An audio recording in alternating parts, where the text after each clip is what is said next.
Bonjour à tous, nous sommes ensemble cet après-midi pour accueillir Pierre Salvadori et on est vraiment très très heureux qu'il ait accepté cette invitation.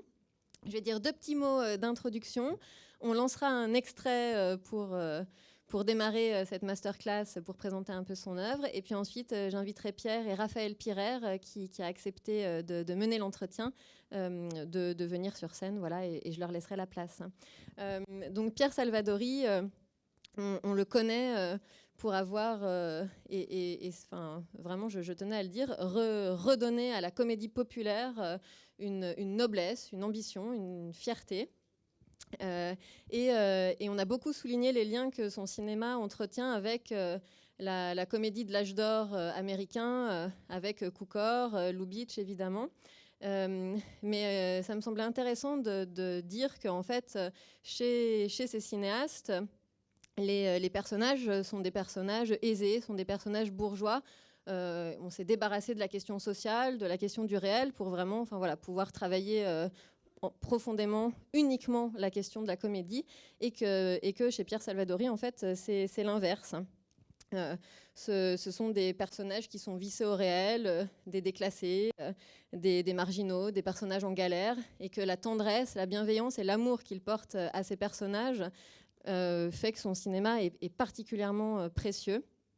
Alors il y a Jacques Rancière, qui est un philosophe que moi j'aime beaucoup et que peut-être vous connaissez, notamment pour avoir écrit Le Maître ignorant et Le Spectateur émancipé, qui en fait dit que le politique commence quand les places établies du corps social sont remises en question. C'est-à-dire ceux qui savent et ceux qui ne savent pas, ceux qui ont le pouvoir et ceux qui ne l'ont pas, ceux qui pensent, ceux qui travaillent. Et que le travail de l'artiste, le travail du cinéaste notamment, en fait, c'est de faire bouger ces lignes-là, c'est de revendiquer un excès par rapport à l'ordre établi, que la fiction, ça ne soit plus seulement l'apanage des héros et des puissants, mais qu'au contraire, c'est le travail du cinéaste, c'est de redonner la possibilité de fiction à ceux que le réel écrase. Et donc c'est une idée qui nous travaille beaucoup évidemment dans les dispositifs d'éducation au cinéma et qui pour nous, que pour nous vraiment Pierre Salvadori a des personnages qui incarnent cette idée-là, qui a des personnages qui débordent, qui ne se contentent jamais des places qu'on leur assigne, qui sont toujours à côté, qui sont les rois du buissonnier, les rois de la traverse, et qui nous aident à penser, qui nous aident à agir. Donc on était aussi particulièrement heureux de l'inviter pour cette raison-là aussi.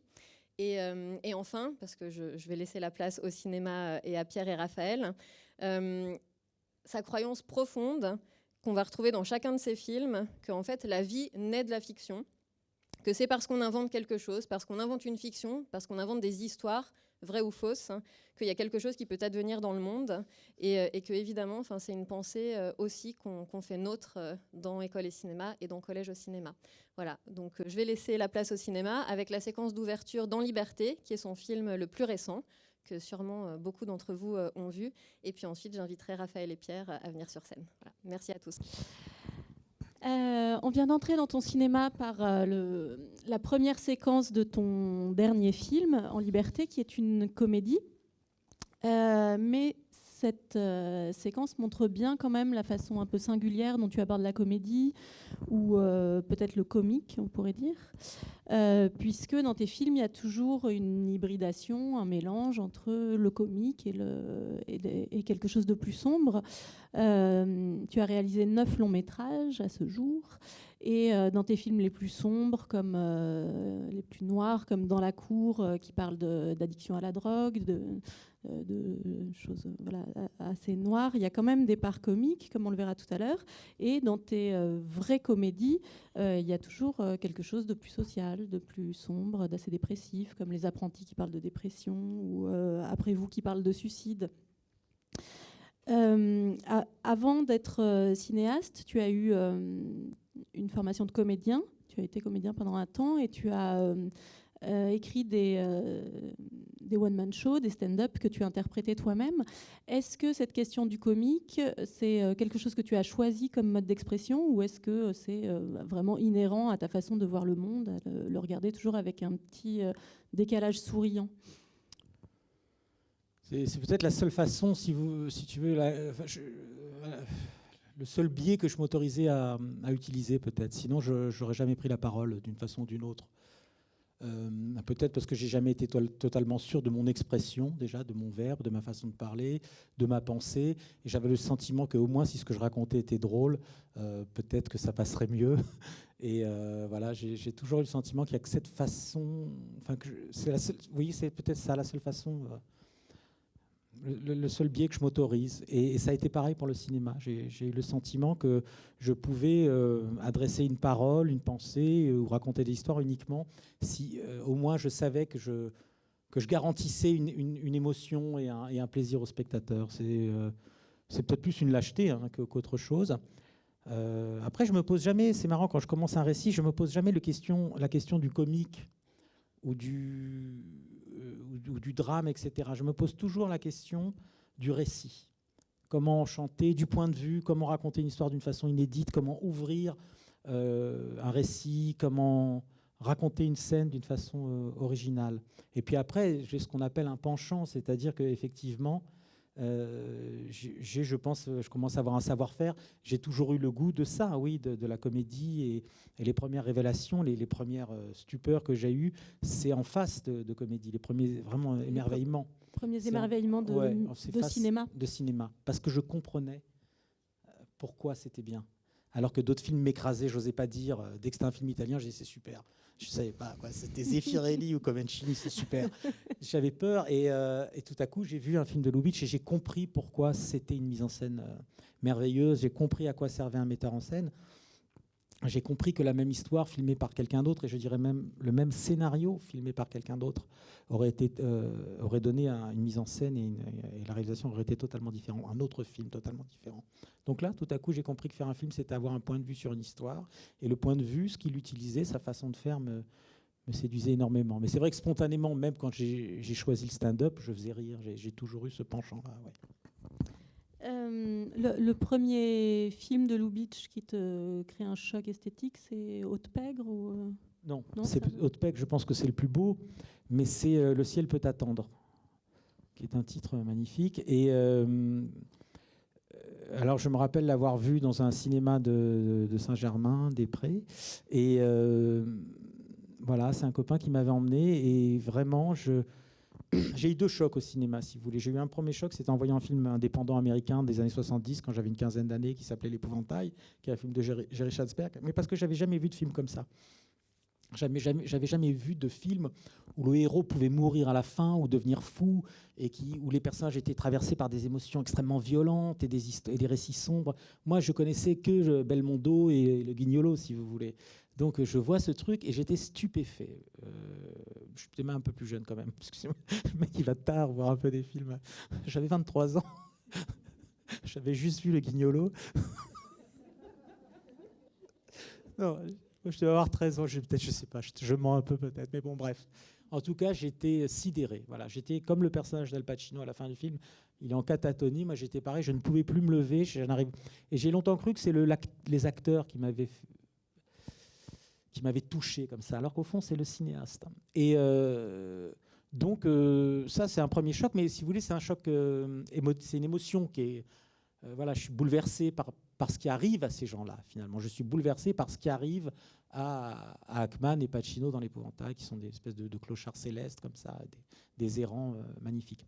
Et après, le deuxième choc, c'est un choc esthétique. C'est-à-dire que je vois Le ciel peut attendre, et là, c'est merveilleux. C'est-à-dire, je comprends pourquoi c'est beau, je comprends pourquoi il a mis sa caméra là et pas là, je comprends son art du récit, la litote, la suggestion, la poésie, et tout à coup, je comprends ce que doit être un film.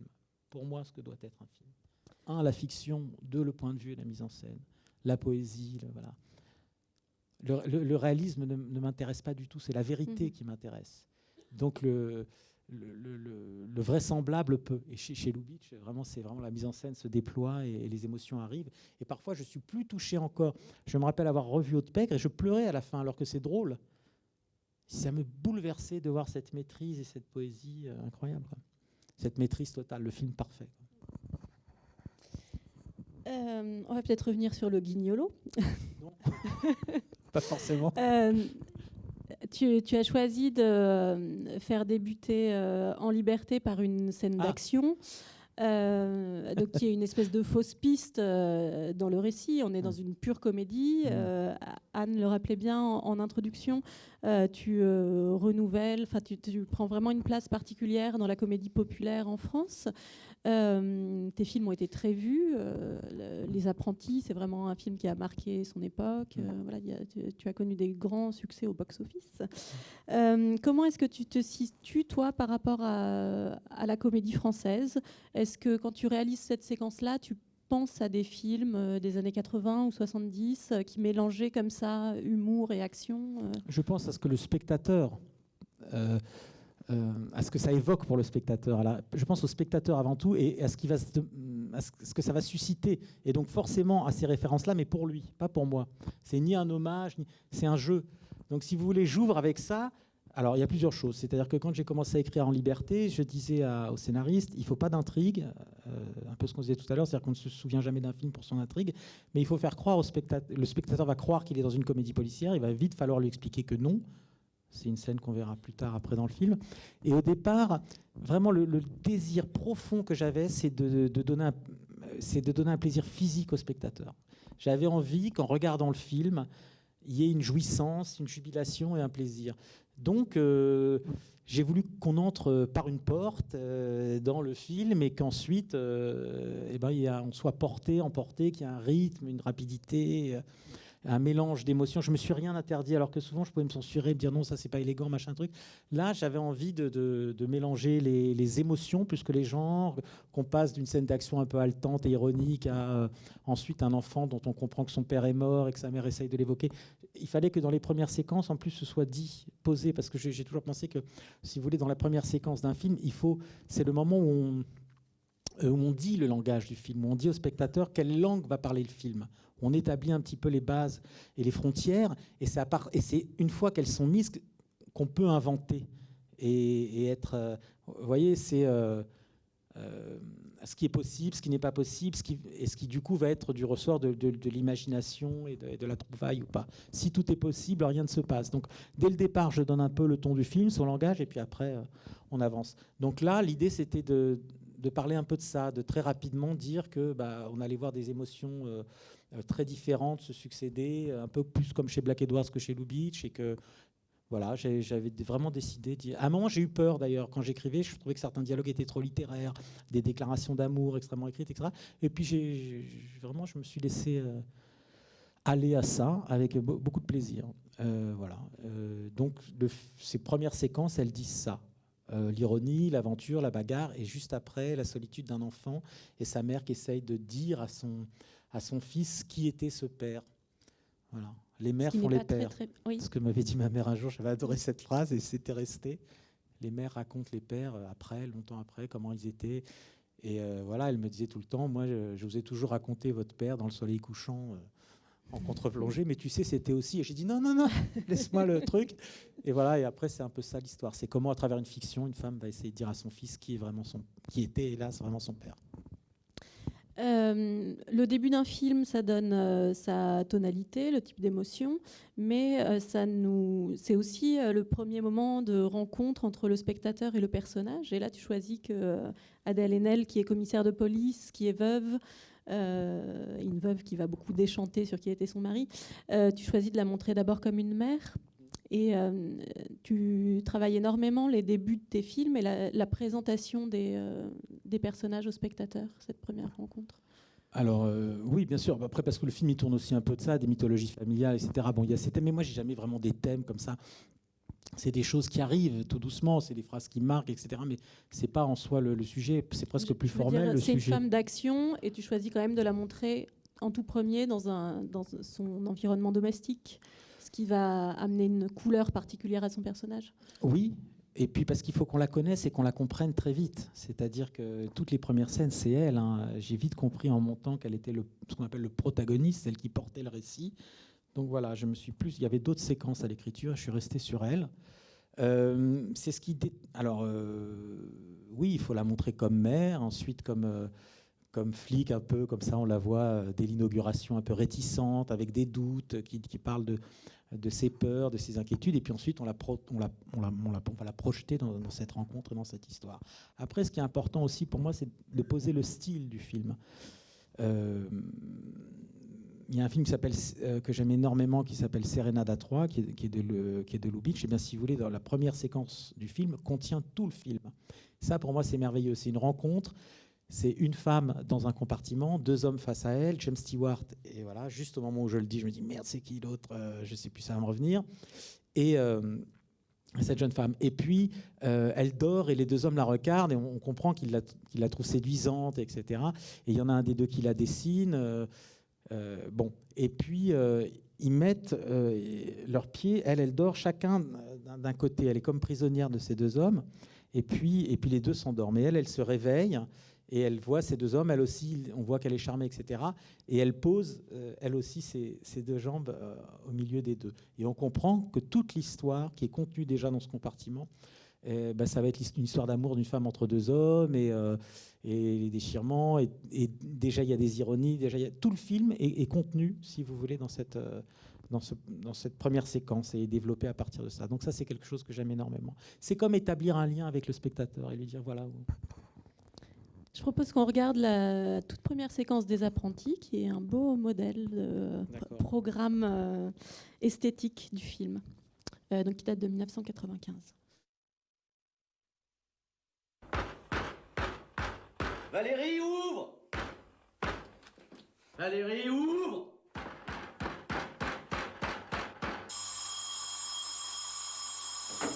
Oh, c'est pas fini là? Ta gueule. Mademoiselle, si vous retirez le plomb, vous coupez l'électricité de la sonnette. Essayez les tous, vous trouverez.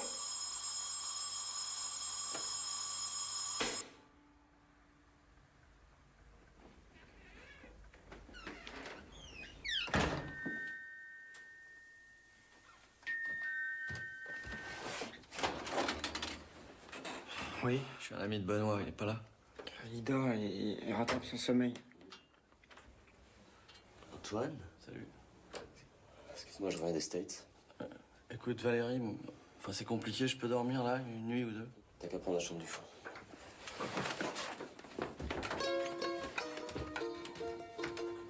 Valérie, je t'écris pour te dire que je me suis installé depuis quelques jours chez Benoît. Je n'ai jamais là, mais je cohabite avec un certain Frédéric, dont la capacité à ne rien faire est assez fascinante. Depuis que tu m'as quitté, depuis notre séparation, je n'écris plus tellement et la pièce n'a pas beaucoup avancé. J'écris beaucoup et ma pièce est presque terminée. Je pensais que nous pourrions aller dîner, déjeuner. Je pensais que nous pourrions... Valérie, je t'écris pour te dire que je suis installé depuis 4 mois chez Benoît. Il passe sa vie aux États-Unis et je cohabite avec Frédéric, un jeune garçon sympathique qui sait très bien faire les pâtes et réparer les motos. Je crois avoir laissé quelques disquettes à la maison. Chez toi. Pourrais-je passer les prendre un soir? Je me demandais si... Valérie, voilà 1 an et demi que tu n'as plus de mes nouvelles.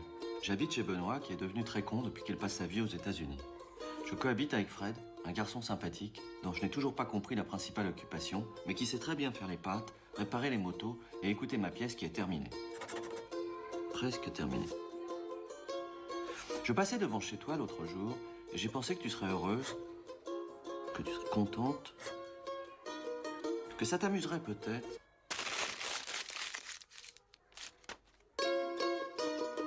Valérie.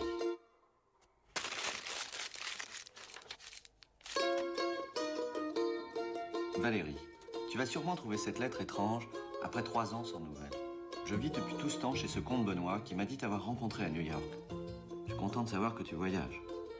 Ici, je cohabite avec Fred, un jeune homme attachant. J'ai repris l'écriture de ma pièce et l'ai terminée récemment. Et l'ai terminée quasiment.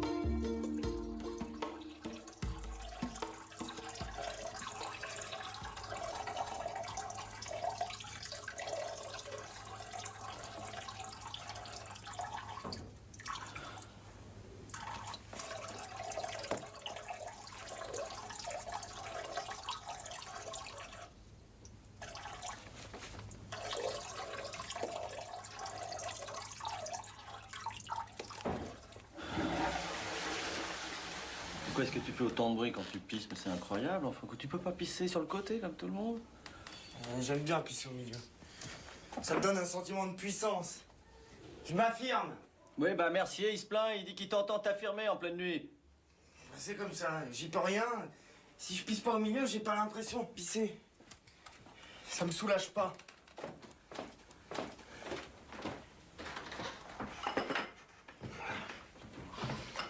Y a rien d'autre à bouffer?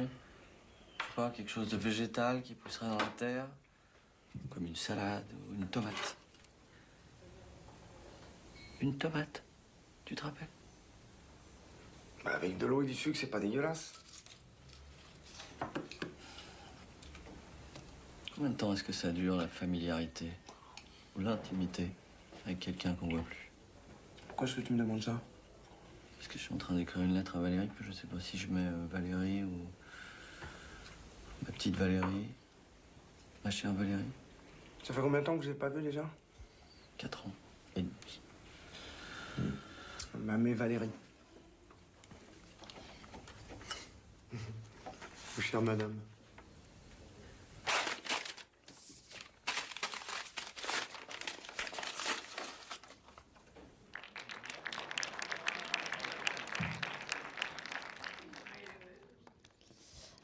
Mon adolescence résumée en 5 minutes. On va pas voir que des extraits avec des portes, mais c'est quand même un motif important de ton cinéma, cette question de figurer concrètement, l'idée d'entrer dans un monde ou pas, de rester à la porte de quelque chose.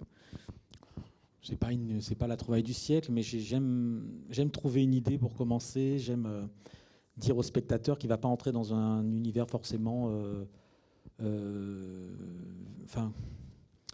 que le principe du film, il ne va pas se reposer sur une forme de reconstruction ou de copie du réel. Qu'on entre dans une fiction, et aussi au théâtre, vous savez, il y a les 3 coups, etc. J'essaie toujours de trouver un début qui laisse entendre qu'on entre dans quelque chose qui va être d'une façon ou d'une autre un récit poétique et dramatisé, une fiction. Voilà, donc c'est vrai qu'il y a eu les portes. J'essaie toujours vraiment de commencer par une idée. Là, on voit le temps qui passe, et c'est...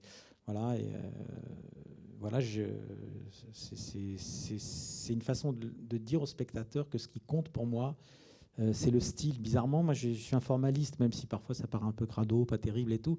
La façon de raconter, c'est très, très important pour moi. Oui, je disais avant de voir l'extrait que c'est aussi un programme narratif du film, cette séquence. Le film va raconter un surplace, et donc ce plan fixe, c'est fondu sur plusieurs plans fixes. C'est une façon très très concrète et très ramassée d'annoncer au spectateur dans quel récit il va se trouver. Ça, c'est ce qu'on peut ressentir après. C'est pas quelque chose que je théorise au départ. Même si je théorise énormément de choses, je cherchais une idée qui dise que le temps passe, que c'était une amitié de circonstance, que ce ne sont pas des gens qui se sont choisis, mais qui se sont peut-être trouvés, rencontrés, et puis qu'une amitié s'est forgée avec le temps. C'est pour ça qu'au début, il est assez caustique, il se fout un peu de sa gueule dans les lettres, et puis après, il dit un garçon attachant, on comprend, qui commencent à avoir pris la mesure et l'habitude l'un de l'autre, et qu'il y a un attachement dans ces 2 solitudes, ce qui fait que quand ensuite on les retrouve, voilà, on sait le temps qui est passé, on sait l'ennui, c'est plus toutes ces choses-là. On sait la répétition, l'obsession, l'état amoureux, le côté un peu infantile du personnage de Cluzet qui n'arrive pas à avancer, à progresser, etc. Voilà. Après, il y a des choix comme ça, et puis il se trouve que ça peut induire d'autres choses. Tout n'est pas... j'ai hélas j'ai pas une vision totale de ce qu'on peut ressentir. Voilà, c'était une façon de dire ça qui soit la plus elliptique et la plus ironique et plaisante possible. C'est un film sur un écrivain qui n'arrive pas à écrire. Toi, tu écris depuis que tu es très jeune. Tu as écrit tous les scénarios de tes films. Oui. Et tu écris souvent à 2 mains. Oui. Avec une ou 2 autres personnes. Oui. Est-ce que c'est aussi douloureux que pour François Cluzet, pour toi, l'écriture, ou est-ce que c'est un moment tout de ce plaisir? que vous avez entendu là, de toute façon, c'est non seulement personnel, c'est presque intime, parce que moi, j'ai eu ces trucs de rester amoureux 10 ans de la même personne, amoureux de la même personne pendant 10 ans et d'écrire des lettres qui ne partaient jamais, tous ces trucs. Et donc, quand tu me demandais pourquoi c'est le choix de la... Il vaut mieux en rire, quoi. Pourquoi le choix de la comédie? Parce que sinon, c'est vraiment dramatique, quoi. C'est insupportable. De bêtises presque aussi, mais bon, il faut grandir. Mais voilà, donc l'écriture, alors pourquoi à deux? Au départ, c'était presque... un peu cynique, quoi. Je me disais, il me faut un réveil matin, si j'ai rendez-vous avec quelqu'un, j'irai, parce que c'est dur d'écrire, il faut se convoquer, c'est vraiment une discipline, et il n'y a personne qui va vous mettre des tartes si vous n'allez pas écrire, si on ne va pas au bureau. C'est ça qui est terrible, c'est cette liberté de ne pas faire, et qui fait qu'à un moment, on peut cesser de faire des films, et j'ai vu beaucoup de cinéastes arrêtés de ma génération, qui ont commencé, puis hop, ça s'étiole, parce qu'il faut se convoquer régulièrement, il ne faut pas attendre l'inspiration. Beaucoup de gens me disent « Ah oui, mais là, j'ai pas d'inspiration ». Quand on croit en l'inspiration, on commence à faire un cinéma un peu d'aristocrate, parce qu'il ne faut pas croire qu'à un moment, quelque chose va venir se poser sur votre épaule et vous souffler à l'oreille la vérité sur la condition humaine. Et quand on attend l'inspiration, on fait des films qui sont loin des gens, parce qu'on ne pense pas au langage, on réfléchit, on attend comme ça. Donc ça, c'est vraiment le piège, et je me suis souvent forcé à prendre des co-scénaristes pour des raisons au départ un peu bêtes, comme ça, un peu pragmatiques. J'ai rendez-vous à 8h30 avec quelqu'un dans un bureau, pas chez moi, dans un endroit qu'on trouve, etc. Et puis ensuite, vous faites des rencontres et vous vous rendez compte qu'il y a des gens qui parlent le même langage, qui ont le même amour du cinéma. Et là, réfléchir avec eux, ça devient passionnant. Et donc, il y a eu des rencontres, Marc Sirigas au début, et ensuite Benoît Graffin, qui a été vraiment une rencontre déterminante, où on a eu du plaisir à écrire, à voir des films ensemble pour se donner du courage, de l'inspiration, etc. Mais je n'écris avec les scénaristes que ce qu'on appelle le traitement ou le séquencier. Avec Benoît, il m'arrivait même de trouver l'idée originale, de quoi on veut parler. Je savais que je pouvais arriver à lui dire « J'ai envie de faire une comédie. Ah ouais, sans blague. Oui, mais je ne sais pas de quoi on va parler, etc. » Donc, on cherchait même un sujet ensemble, puisque Hors de prix et de vrais mensonges, on a vraiment trouvé le sujet ensemble en parlant de nos vies. J'avais rien. Souvent, je peux arriver en disant « Tiens, j'ai pensé à ça », comme là sur les 2 derniers films. Mais là, j'avais rien. Et donc ensuite, on écrit un traitement, une sorte d'intrigue. Hors de prix, c'est autobiographique de toute façon, ça paraît bizarre, mais je suis aussi Audrey Tautou, comme disait Flaubert. Hors de prix, c'est l'histoire d'une... C'est que Flaubert a dit Audrey Tautou, c'est moi. Donc, donc je suis aussi Audrey Tautou, où je suis tous mes personnages. Ils disent tout le temps des choses... Enfin, il y a une part de moi, si vous voulez, dans leur façon de parler, parce qu'à un moment, il faut développer un personnage, il faut lui trouver des goûts, des penchants, des trucs. Donc, je ne connais pas, moi, je n'ai pas une vision comme ça. Je pars de mon expérience et de mon rapport à l'amour, à l'argent, à la guerre, au travail, tout ce que vous voulez. Je peux pas. Évidemment qu'il y a une part d'imaginaire parfois, mais c'est vrai que souvent, les personnages principaux, c'est un peu des émanations. Voilà, donc après avoir fait une intrigue et un séquencier avec eux, essayer de pousser le plus loin possible sans les dialogues, ensuite je fais seul l'adaptation et les dialogues. Parce que, ça c'est Mankiewicz qui disait ça, il disait l'adaptation c'est la mise en film, ce que je trouve une magnifique expression, c'est le début de la mise en scène. Quand vous commencez à écrire le traitement, la quantité dialoguée, quand vous écrivez les didascalies, etc., déjà vous induisez un rythme dans le récit plus ou moins rapide, vous décrivez des choses, vous commencez à choisir par un objet, etc. Dans mes didascalies, je décris déjà vraiment la mise en scène. Et c'est pareil, et les dialogues, c'est peut-être le seul endroit où vraiment je peux avoir une tranquillité ou presque un plaisir à écrire. Donc voilà, c'est ça que je fais. Parce que pour moi, c'est vraiment le début de l'appropriation, quoi, le moment où je m'empare du film, et le film devient un film de moi. Voilà. Ce que j'aimais beaucoup aussi dans cette séquence d'exposition des apprentis, c'est quelque chose qu'on retrouve beaucoup dans ton cinéma, qui est le mélange du romantique et du trivial. Parler de grands sentiments et aussi parler du bruit qu'on fait en pissant. Et ça, c'est un collage qu'on retrouve beaucoup ça dans tes aussi, films. c'est le voisin d'en dessous, quand j'étais enfant, un jour s'est plaint à mon père devant moi. Il disait qu'il faisait du bruit quand il allait aux toilettes. J'étais outré qu'un mec, Monsieur Gauthier, je me suis vengé de lui. Monsieur Pastor, dans tous mes films, il y a un Monsieur Pastor ou un Monsieur, je ne sais plus lequel des deux voisins c'était. Je me suis vengé. Même après leur mort, j'ai continué. Hein. Chaque fois qu'il y avait un idiot, j'étais outré que devant moi, ils disent à mon père qu'il faisait du bruit en pissant la nuit, parce que mon père se réveillait la nuit pour aller pisser. Et le mec l'entendait en dessous. Et puis après... j'aurais pas pu parler, si vous voulez, de cet état amoureux un peu pathétique et très émouvant en même temps si j'avais pas mis une situation un petit peu plus décalée au départ. Je me voyais pas commencer Les Apprentis avec un mec qui quand est-ce que ça part, la familiarité, jusqu'à quel moment on peut encore dire à quelqu'un voilà, c'est vrai, quand est-ce qu'on perd en soi, ou quand est-ce qu'on sait que l'autre, quand est-ce qu'on accepte l'idée que l'autre nous a abandonnés aussi, vous voyez. J'aurais pas pu le faire d'une façon directe. Ça répond aussi à la question de la comédie. Je trouve que c'est plus intéressant comme ça. Si tant est que ça le soit, mais bon.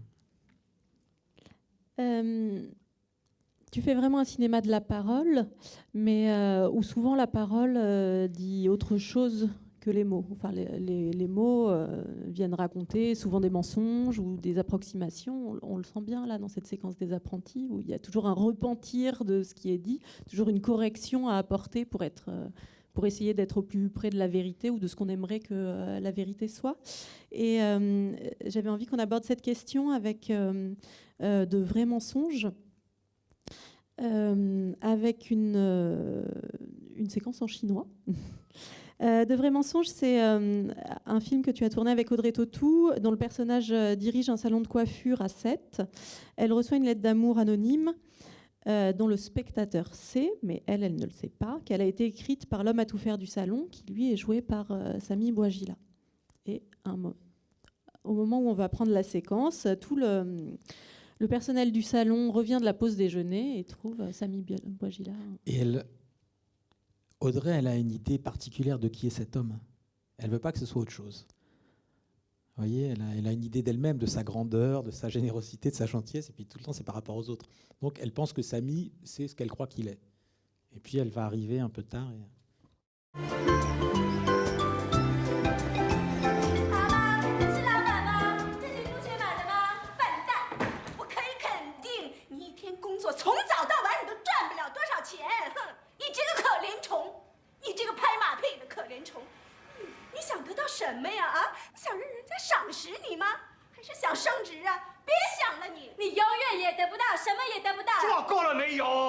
怎么可以这样跟人家讲话？快把东西拿出来，放回原来的地方，然后给我滚！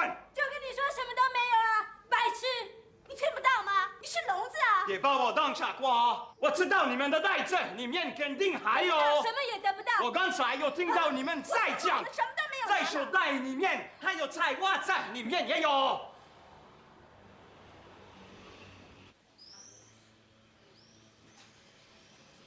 Donc, vous parlez couramment le coréen? Oui. Et le japonais? Oui, oui. Et donc, tout à l'heure, dans le salon, vous gueuliez en coréen ou en japonais? En chinois. Et pourquoi vous l'avez pas mis, ça, dans votre CV? Responsable du...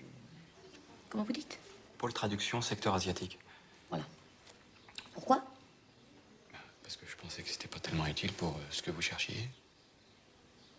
Et combien de personnes travaillaient sous votre responsabilité à l'UNESCO? L'UNESCO? Ben, l'UNESCO, oui. C'est ce que j'ai dit. Combien? 31. Et vous avez fait beaucoup d'études pour en arriver là? Oui. Et pourquoi vous faites des travaux ici alors que vous pourriez être là-bas à traduire des trucs importants? Je me suis fait renvoyer. Pourquoi, si c'était pas indiscret? J'ai fait une dépression. Une nuit, en plein milieu d'une négociation entre Italiens et Chinois, j'ai frappé l'ambassadeur italien et je me suis effondré en larmes. Vous parlez italien aussi? Oui. Et puis j'ai voulu m'installer en province, alors j'ai pris le train et je suis venu ici. Et puis j'ai vu votre annonce en vitrine. Entretien, travaux, peinture. Rien qu'en lisant ces mots, je me suis senti soulagé. Entretien, travaux, peinture. Oui, c'est exactement ce que je voulais. M'occuper de choses simples, dans un endroit pas compliqué, sans aucune responsabilité. Vous trouvez que vous faites un métier pas compliqué, sans responsabilité? Non, c'est pas ce que je voulais dire. Vous êtes responsable de la maintenance et de la propreté, donc de la sécurité et de la santé de nos clients. Oui. Et des employés. Ah oui, oui, tout à fait. Et vous faites toute l'électricité dans le sauna? Oui. Vous y connaissez vraiment en électricité? Oui. Ah non, mais dites pas oui, comme ça me fait peur. Ah non, non, mais j'ai toujours aimé bricoler. Bricoler? Oui. Et moi, j'ai besoin de savoir que je peux vous faire confiance. Hein. Mais vous pouvez. Bah, il faut croire que non. Vous m'avez menti. Écoutez, je voulais pas faire de scandale, mais le salon démarre. Je sais qu'il y a un crédit, ça m'énervait de les voir vous voler, voilà. Bon, ben, vous pouvez y aller. You can go.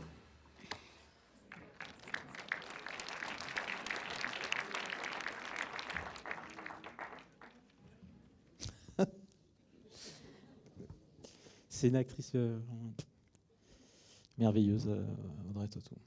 Je disais que tout à l'heure, on parlait, j'avais l'impression qu'elle avait été inventée pour dire mes dialogues. J'adore travailler avec Audrey. C'était vraiment... Ouais. Et j'ai jamais pu revoir ce film. Je ne sais pas pourquoi, c'est celui-là, je ne peux pas le revoir. Donc là, ça me fait plaisir d'entendre les gens un peu rire. C'est agréable. Ce que j'aimais bien dans cette séquence-là, c'est cette question de la diction, d'entendre quelqu'un hurler, un personnage qu'on a vu jusque-là plutôt déférent, plutôt en retrait, plutôt en dehors de la scène. Le salon de coiffure est vraiment comme une scène entre les coiffeuses et les clientes. Et lui, il est toujours un peu à côté, un peu bord cadre. Et puis là, pour une fois, il est au centre de la scène et c'est lui qui mène la danse. Et avec cette voix très forte. Et ce que j'aime beaucoup, ce dont je parlais juste avant l'extrait, cette idée que des mots sont dits, mais ce qu'on en comprend, c'est autre chose que la signification des mots eux-mêmes. C'est l'intonation, c'est la situation, c'est la surprise de voir un homme si discret prendre ce rôle-là. Oui, alors ça c'est tout à coup, est-ce qu'on connaît jamais quelqu'un, patati patata, tout à coup elle découvre quelque chose qu'elle ne soupçonnait pas. Lui il prend une ampleur soudaine, ça lui donne un autre statut aussi. Et même pour le spectateur, tout à coup il devient un peu plus jeune premier parce qu'il est un peu plus mystérieux, etc. Et puis surtout, ce qui est intéressant, c'est de voir Audrey s'effondrer, c'est-à-dire... Elle a une image d'elle, d'une femme sympathique, ouverte, etc., etc. Mais elle n'aime pas beaucoup l'idée...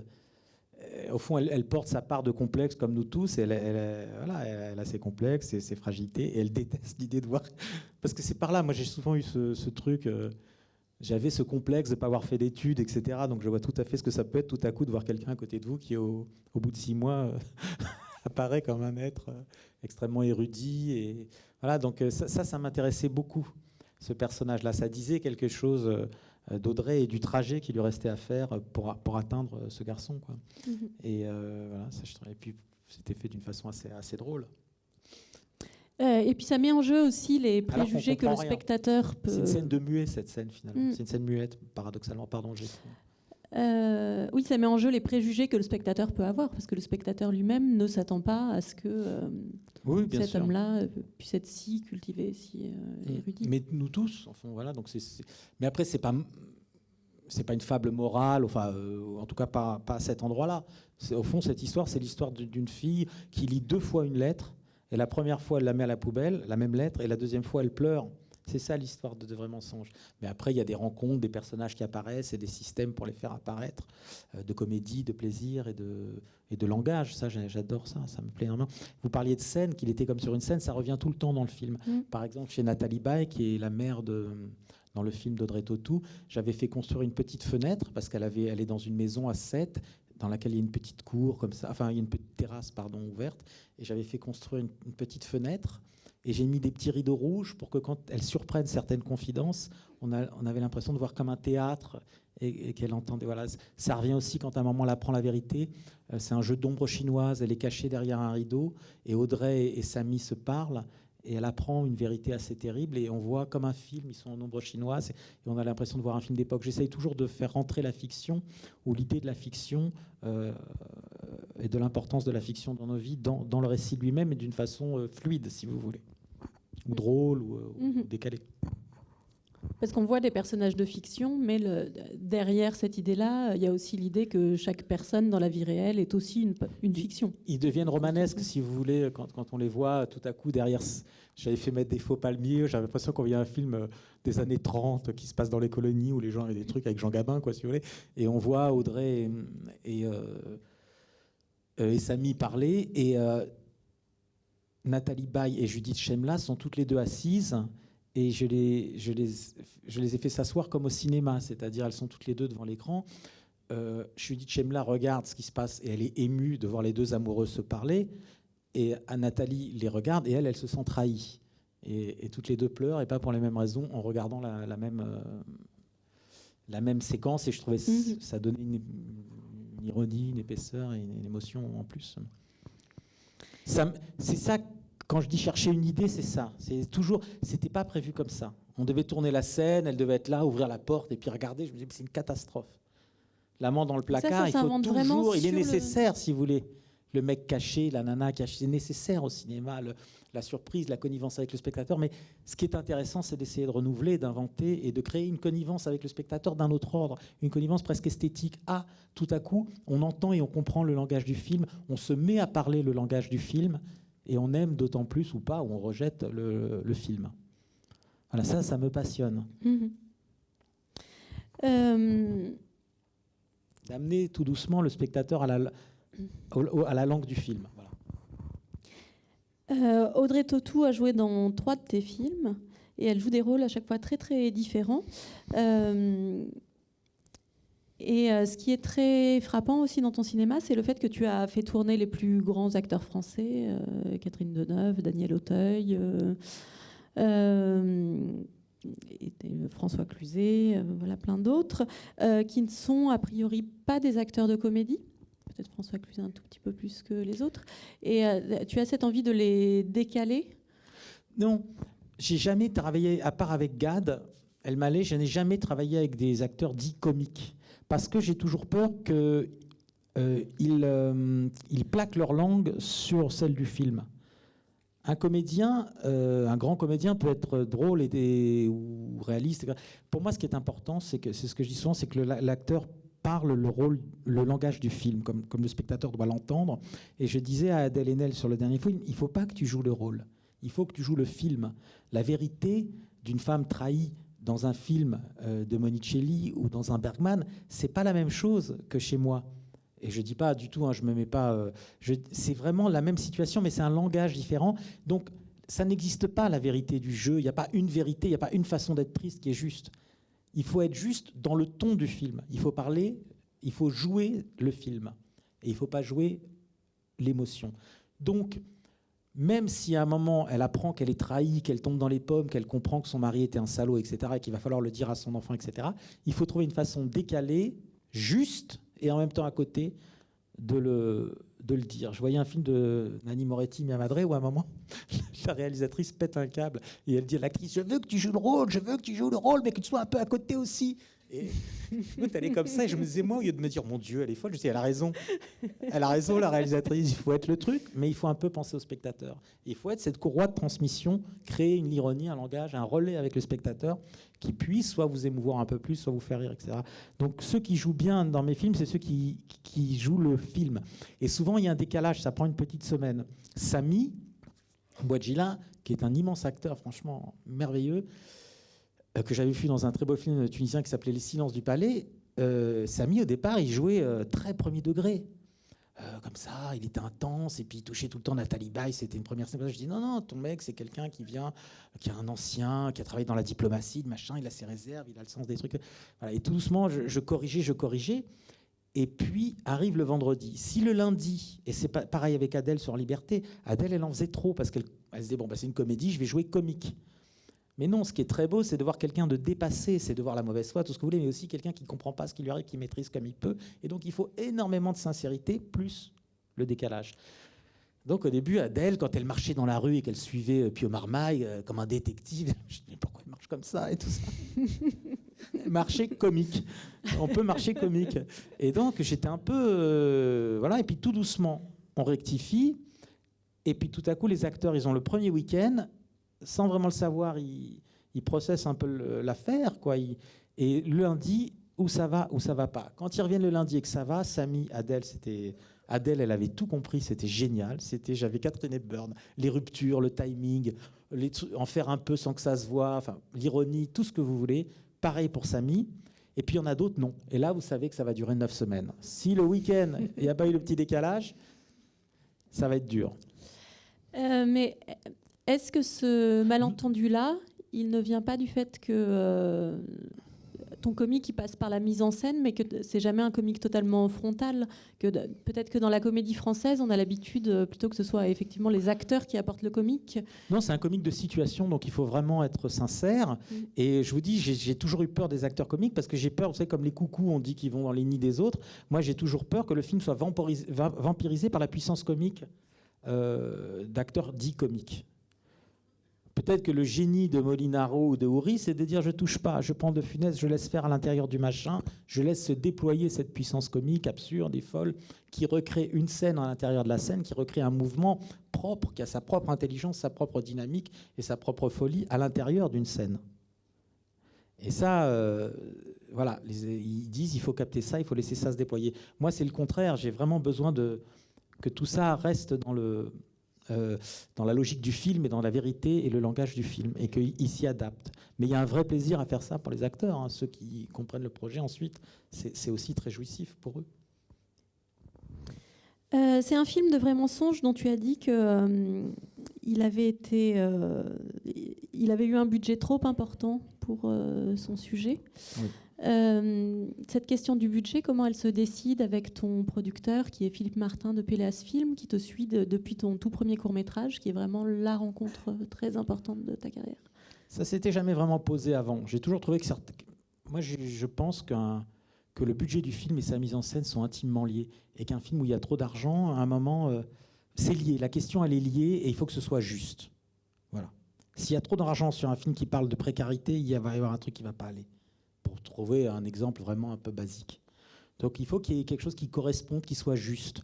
Et après le succès d'Hors de Prix, on a eu trop d'argent. Voilà. Donc ce décor de salon de coiffure, ce temps, tout était trop. Et ça aurait dû rester un film modeste sur une jeune femme qui a son petit salon de coiffure, qui voit ce mec arriver, et voilà. Ce qui fait qu'à un moment, ça s'alourdit, ça s'empèse, et il y a quelque chose qui... Si vous racontez l'histoire de Versailles, vous avez besoin d'argent, c'est cohérent, etc.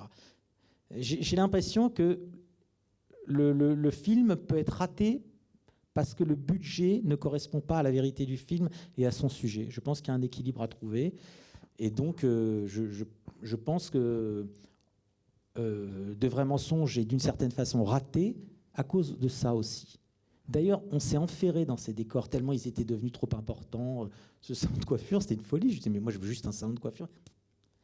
Voilà. Et du coup, il y a moins d'idées dans la mise en scène, il y a moins de contraintes comme ça, et donc, bon, vous voyez, c'est un chant contre chant dans le bureau. Même si j'adore les chants contre chants, ça revient trop souvent dans le film. C'était un film assez littéraire, il aurait dû être un tout petit peu plus modeste. Et sur le travail avec Philippe Martin, c'est un producteur qui est très présent du début à la fin des projets? Je dirais j'ai confiance en lui, donc j'ai besoin de savoir comment il sent les projets. Il savait ce qu'allait se passer avec En Liberté. Alors c'est bizarre, parce qu'En Liberté, au départ, il me dit je ne suis pas sûr de le produire. Alors ça m'a fait un choc, je ne vous dis pas, parce qu'on travaille ensemble depuis longtemps. Oui, 8 films. Voilà, donc j'étais sidéré, j'avais l'impression qu'il n'avait pas confiance. Il me dit l'intrigue est plus compliquée que les personnages, est plus riche que les personnages. Je lui dis mais il n'y a pas d'intrigue, Philippe. Mais je lui avais donné un séquencier, je ne lui avais pas donné une continuité dialoguée. Et donc, il me dit, finis-le. Et là, c'est formidable parce que c'est la confiance. Il me dit, je le finance jusqu'à la continuité dialoguée.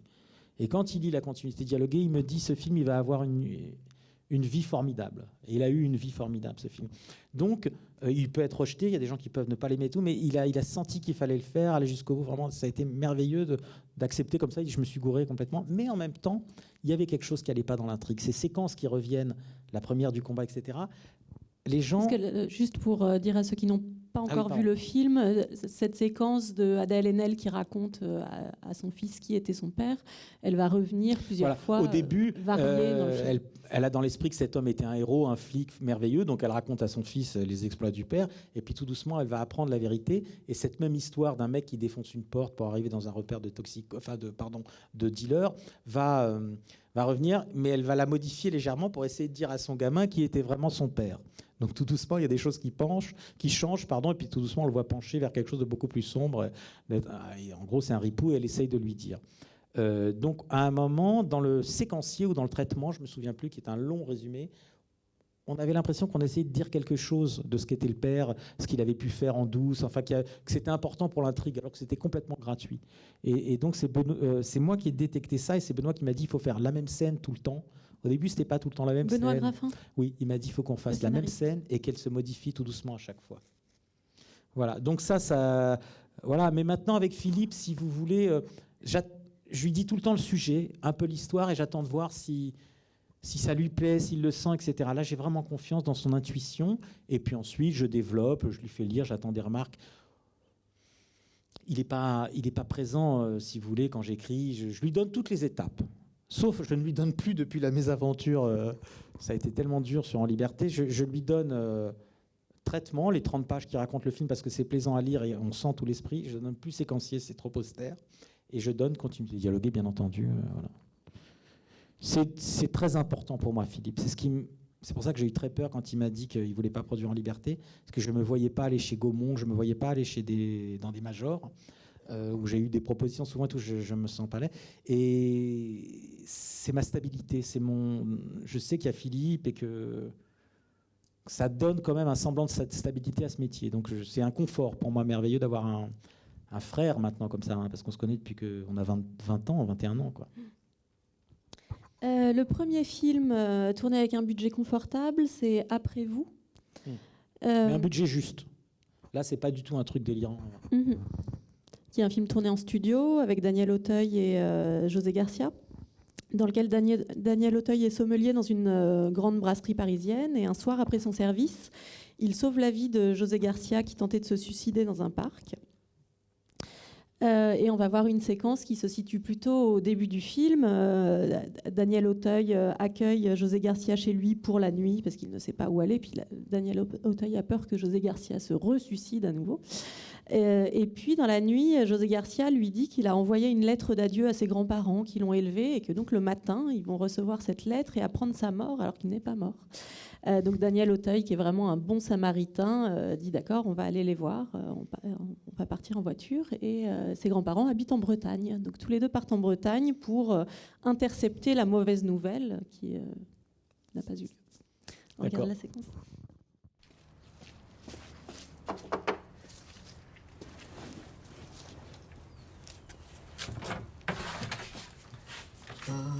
Oui. Bonjour madame, je suis désolé de vous déranger, je suis un ami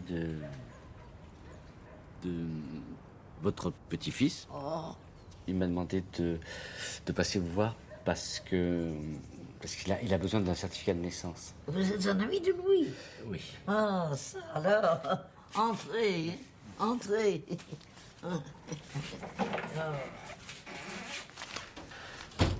Et vous tombez du ciel.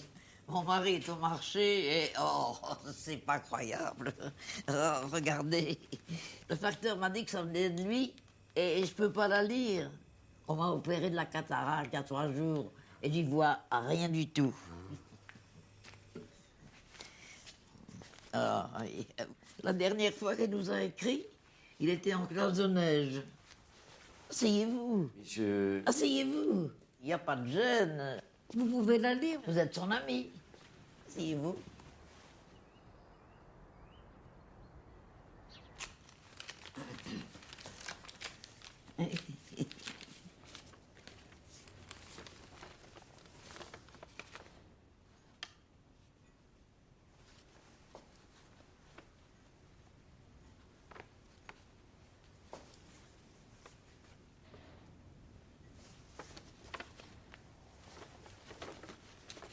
Chère Mamie Rose, cher Pépé Jacques, j'espère que vous allez bien. Moi, je vais très bien. Quoi vous dire? Pas grand-chose, pas grand-chose. Si, tout de même quelque chose. Tout va bien. Au travail, tout va bien. Et je suis en pleine forme, à part un tout petit problème intestinal. Ah.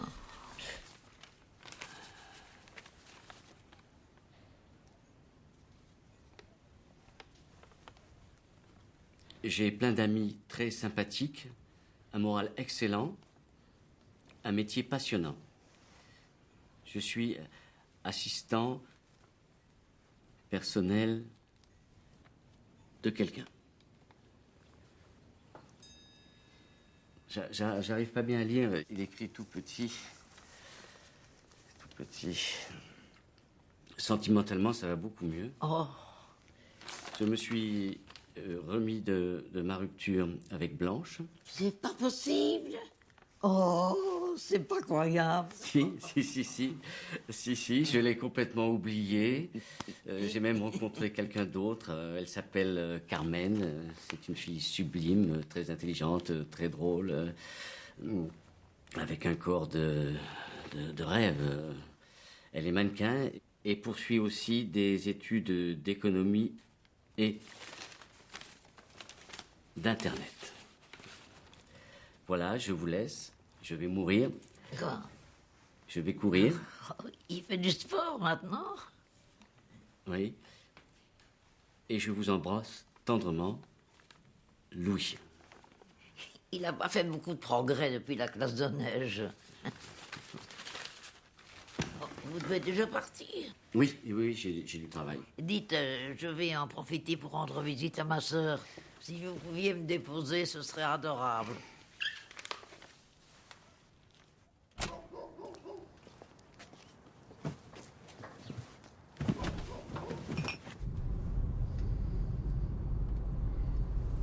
Je peux vous le dire à vous, hein. Je suis très soulagé. Très soulagé. Ah, j'ai cru qu'il ne s'en remettrait jamais de cette histoire, mon Louis. On a beau temps, non? Hein? Vous la connaissiez, la Blanche? Non, on se connaît depuis peu de temps avec Louis. Je vais vous faire une terrible confession. Mais je compte sur vous, hein. Tout ça reste entre nous. Il est très joli, votre village. Très, très, très joli. Vous devez vous y plaire, non? Je ne l'ai jamais dit à Louis. Mais un jour, elle m'a appelée Blanche. Elle croyait que je l'aimais bien et elle voulait me demander conseil. Elle avait l'impression de faire du mal à Louis. Qu'il vivait n'importe comment, qu'il était trop inquiet, trop nerveux, trop fragile. Moi, je lui ai dit que c'était elle qui le rendait malheureux. Que leur histoire, c'était pas de l'amour, et que le meilleur service qu'elle pouvait lui rendre, c'était de le quitter. Vous n'allez pas me croire, hein. Mais elle a pris toutes ses affaires et elle a disparu du jour au lendemain. Oh. Vous avez entendu? C'est rien, c'est un sac. Mon Dieu. Après, j'étais inquiète. J'ai pensé que j'avais peut-être exagéré. Il faut dire que ce jour-là, j'avais des colites. Et ça me donne mauvaise humeur.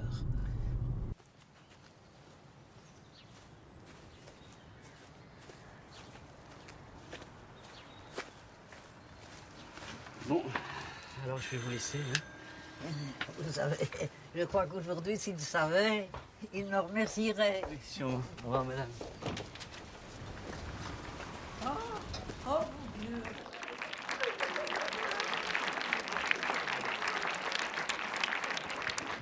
J'ai honte de rire de mes conneries, mais... mais cette scène est drôle. C'est drôle, je vous racontais l'anecdote, mais on a dû la retourner, cette scène, en fait, parce que... on était partis en Bretagne tourner, et en fait, j'avais toujours eu très très peur de cette scène. D'ailleurs, j'avais pas prévu d'écrire la lettre. Je pensais qu'il fallait faire des plans de coupe sur la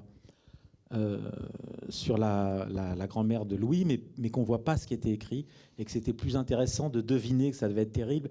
Puis je me suis dit, on sait jamais. Et j'ai écrit à toute vitesse dans le train avec des gros trucs rouges, je vais mourir, enfin dans le train qui nous amène en Bretagne. Voilà. Et en fait, ça aide énormément. J'avais trop théorisé sur ce coup-là. Et en fait, on a mis les plans de coupe, ce qui n'était pas du tout prévu pour moi. Voilà. Et puis quand on a tourné là-bas, les 3 jours en Bretagne, la caméra s'est déréglée.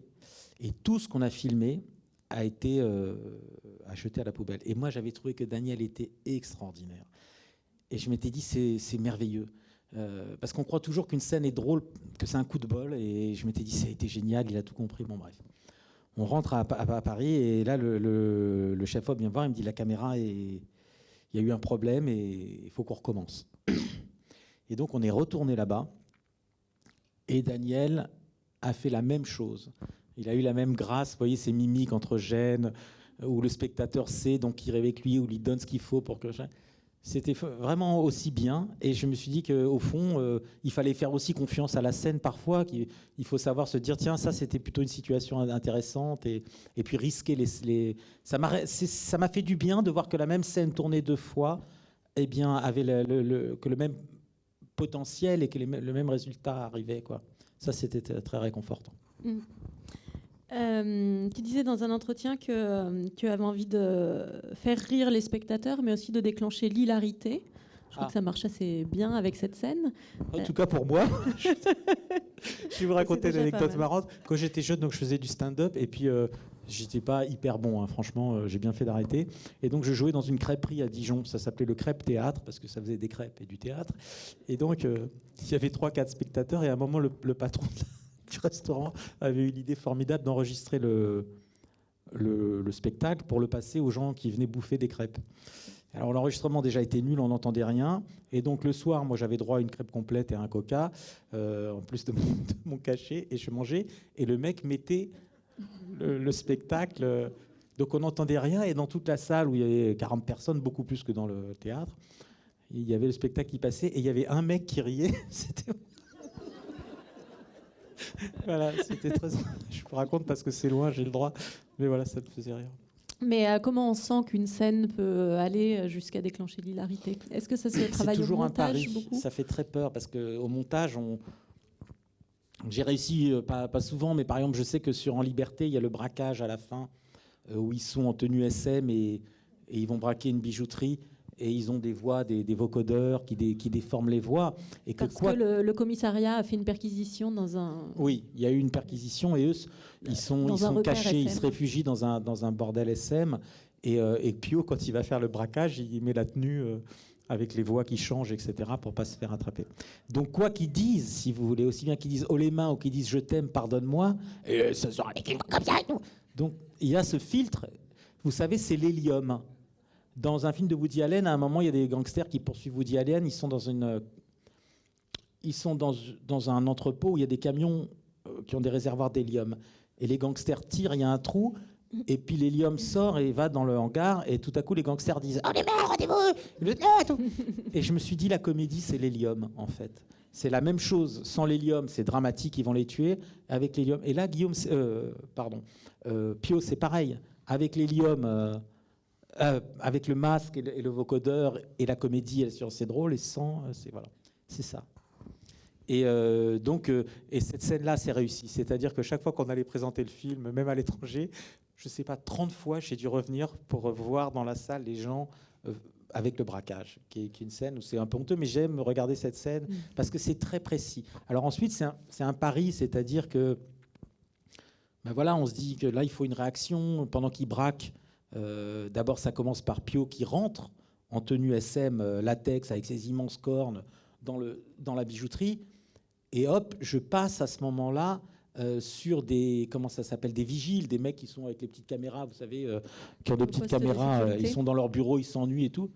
Puis tout à coup, il y a un mec qui regarde. Je sais que je peux durer, que quelles que soient les expressions, la réaction sera plus drôle que l'action, et que je vois ce type qui se penche sans comprendre comme ça sur l'écran, je sais que ça commence là. Et ensuite, il faut essayer de tenir. Et puis, il y a le moment où le spectateur rit. C'est comme une ivresse. Et ensuite, le moindre petit truc, ça relance. Parce que le rire, c'est aussi une fatigue. Et on s'abandonne à quelque chose, et c'est comme l'ivresse. Et à un moment, il faut tenir le rythme, et on peut amener loin. Et je trouve ça très beau, parce que si on y arrive, hein, je me suis planté plein de fois, mais si on y arrive, eh ben moi, je trouve que si on conçoit que la comédie est un art en soi, c'est le moment de l'extase, le fou rire. Si un tableau, vous le voyez, vous dites ouais, c'est beau et tout, puis tout à coup il y a des tableaux, c'est plus que beau, vous êtes saisi, c'est l'extase. Et ben moi je me dis que l'équivalent, c'est quand tout à coup vous arrivez à amener le spectateur à cet endroit, ce qu'arrivait à faire De Funès, etc. Mais par le récit, par la mise en scène et par le montage, vous l'amenez à l'hilarité. Quand on y arrive, ça je trouve ça merveilleux. Et même chez d'autres. Hein. Il y a un des agents de sécurité qui dit « Ah, ça doit être une performance artistique. » Oui, maintenant que la mairie est passée à gauche. Ouais, ça, c'est vrai. Après, oui, après, il n'y a plus qu'à trouver, ça complète, ça vient. Il y en a un qui pleure, qui mange du popcorn, exactement comme dans De vrais mensonges. À un moment, ça devient tellement saisissant pour eux qu'ils sont comme au cinéma. Ils regardent le braquage, la séparation d'Adèle et Pio, enfin tout ça, quoi. Oui, c'est vraiment intéressant. Et donc c'est au montage que ça se travaille, ça, ce rythme de la comédie et ce jeu avec le spectateur, de le faire attendre. Et au tournage, parce que par exemple cette scène, elle était écrite et je l'aimais beaucoup. Quand je l'écrivais, j'avais des idées, les vigiles, et puis ensuite, enfin bon, les otages qui comprennent pas pourquoi les deux s'engueulent avec leurs trucs, les femmes. Et puis arrive le premier jour de tournage, il y a Adèle, il y a Pio, il y a les otages, on fait une mise en place, on répète, mais je vous assure que c'était flippant. J'ai regardé ça, je dis oh là. C'était mauvais, mais mauvais. C'était pas drôle du tout parce que le tempo, vous l'avez dans la tête, vous savez qu'il faut un moment de saisissement, vous savez qu'il y a les mecs en haut. Et donc je me vois vraiment me dire maintenant, il faut y aller. J'avais peur, j'avais envie de fuir. J'étais dans ce petit magasin où on tournait, je voulais prendre mes jambes à mon cou. Et en fait, je me vois vraiment faire le geste d'entrer de sortir de derrière la caméra, d'arriver et de commencer à organiser la répétition, de mettre des décalages. Et puis, parce que vous savez, souvent le cinéma c'est l'ellipse. Et puis dans cette scène, il se réconcilie. Après le mensonge, il veut la tuer. Il comprend qu'elle lui a menti. Et puis après, il s'apaise. Et puis ensuite, il y a l'amitié. Tout ça est très réduit. Ce qui se passe en 5 ans prend 3 minutes. Et donc, il a fallu à l'intérieur aller à l'intérieur du plateau. Et puis refaire, reformer, reprendre les tempos, etc. Savoir un peu de quoi on va avoir besoin. Est-ce qu'on va réagencer ensuite en salle de projection pour que les gens rient, en salle de montage, puis ensuite en projection. Pour que, voilà. Donc le bon test pour savoir si une scène est drôle, c'est de faire des projections tests avec des professionnels et aussi avec du vrai public.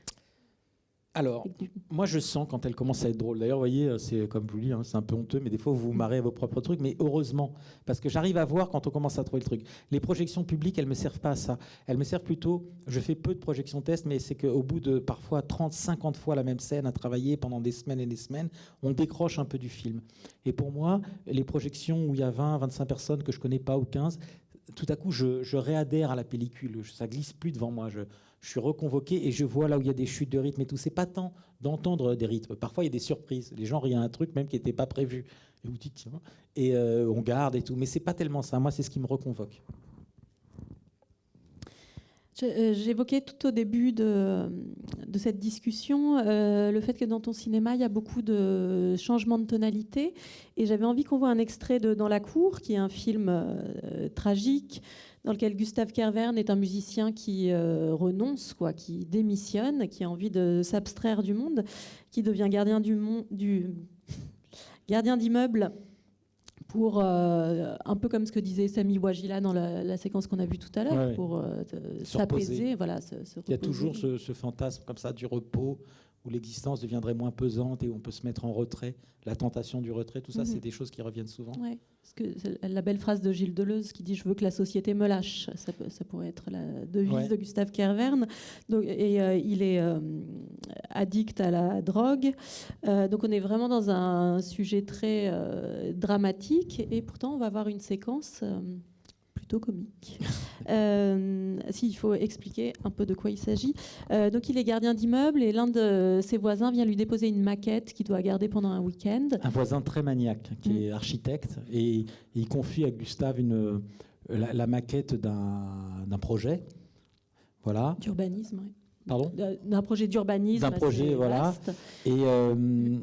Et donc Gustave, par ailleurs, garde le chien d'un squatteur qu'il a caché dans la cave. Il n'ose pas dire aux gens, mais il y a un type qui est un peu perdu et il le laisse dormir dans une des caves de l'immeuble.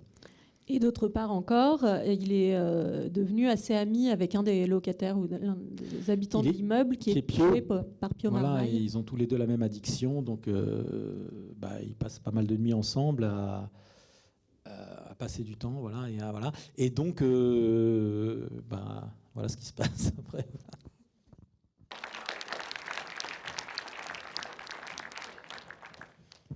Les pieds nickelés. J'avais envie qu'on voit ce petit moment fantastique, dont on comprend après que c'est un rêve, mais quand même ce chien géant au-dessus du monde, parce que je trouve que dans tes films, il y a quand même souvent des moments comme ça. On est dans un cinéma très réaliste, et pourtant, il y a souvent des moments où on décolle de la réalité et où on part de quelque chose qui va presque jusqu'au fantastique. Je pense notamment au moment dans Les Apprentis où le personnage de Guillaume Depardieu est très amoureux d'une jeune femme très pure. Il dit à François Cluzet, je sais qu'elle peut rien faire de mal parce qu'elle est vraiment d'une pureté absolue. Et puis quand il lui déclare sa flamme, elle lui dit non, je peux pas, je suis déjà en couple, je peux pas avoir de relation avec toi, je peux pas être infidèle, sauf si mon copain regarde. Et alors là, le monde s'écroule pour Guillaume Depardieu. Et la scène pourrait s'arrêter là, mais la vitrine qui est juste derrière lui se brise en 1000 morceaux et on a ce fracas sur lequel la caméra ne s'attarde pas du tout, mais voilà, qui est une image, une manifestation dans le réel de ce que Guillaume Depardieu ressent à l'intérieur de lui. Mais par exemple, je sais que cette scène, il y a plein de gens qui m'en parlent, qui adorent le moment où ça s'est... Mais pour moi, c'est pas bien. Vous voyez, j'ai pas résisté, mais alors que là, c'est cohérent parce que le chien mange là. Donc cette première image de catastrophe et qui est vraiment l'image mentale de ce qui hante Catherine Deneuve, un monde qui s'écroule, la terreur qui s'empare de tous, voilà. Et puis ce côté un peu incohérent et fou, voilà. Elle va devenir folle. Eh bien, c'est cohérent parce qu'ils sont un peu défoncés, il ouvre un œil, il y a effectivement le chien qui est en train de bouffer la maquette, et hop, ça se prolonge. Et donc, dans le récit, cette apparition du fantastique ou du décalé ou du poétique, ou ce que vous voulez, elle est cohérente. Dans le cas de Guillaume Depardieu, j'ai toujours trouvé que c'était un peu une métaphore un peu... Bon, c'est-à-dire que si j'avais trouvé une façon de légitimer ça, l'effondrement de la vitrine, j'aurais été plus satisfait. Donc j'ai mis un bruit de machin qui démarre, comme si ça envoyait un caillou, je sais pas quoi. Mais au fond, pour moi, ça aurait été mieux si ça avait été un tout petit peu plus ancré, enfin s'il y avait eu une raison, et là c'était vraiment plus juste. Mais j'aime bien trouver ce genre de choses qui tout à coup réveillent un peu le spectateur, voilà, et puis ouvre une autre porte dans le film, mais il faut que ça reste à l'intérieur des frontières, posé au début.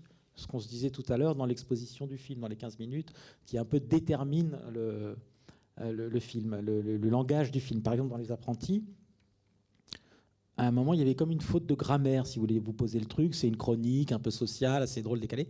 Puis à un moment, quand Cluzet devient fou, parce qu'il fait une dépression très grave, il est dans le métro, il y a vraiment le moment où la première panique arrive, les attaques de panique, ce sont des choses terribles. Et moi, je sais que... D'abord, j'ai expérimenté ça dans ma jeunesse, vers 20-25 ans, ça m'a marqué, la dépression, la panique, etc. Donc ça revient tout le temps dans mes films pour des raisons personnelles. Mais avec Philippe Harel, avec qui j'ai écrit Les Apprentis, il me racontait qu'une de ses amies, quand elle a pété un câble, le jour où elle a basculé, elles étaient deux, ça a été, les deux ont basculé, et il y en a une des deux qui avait l'impression de vomir des oiseaux.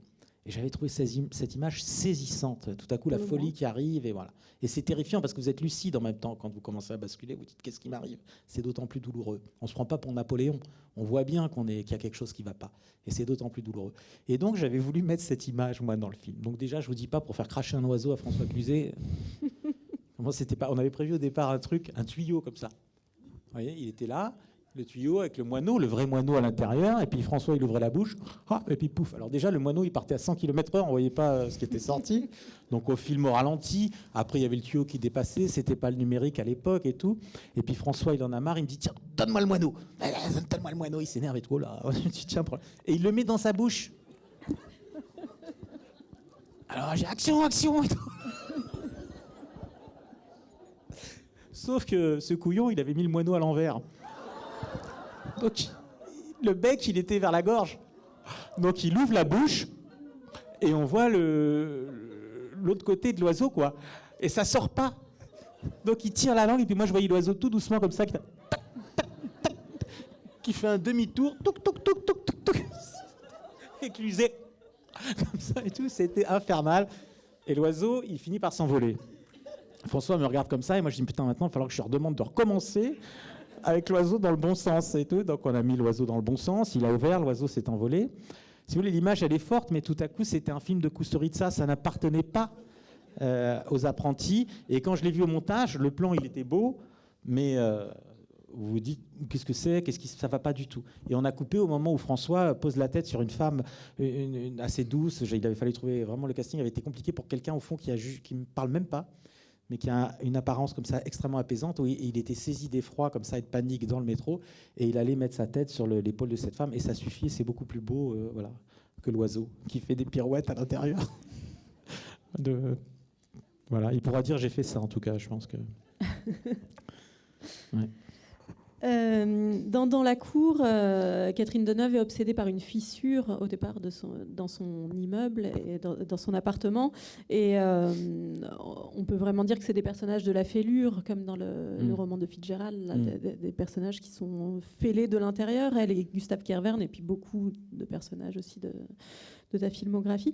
Pourquoi c'est important pour Dans la cour qu'il y ait quand même des moments où la pression se relâche, où ce tragique, cette collapsologie, Et comme je vous dis, je ne saurais pas faire autrement. C'est-à-dire que vraiment pour moi, le plaisir du spectateur, c'est très important. Et si je veux même aller dans ces endroits-là, qui vont parler de dépression, d'addiction, de choses... C'est vraiment un film...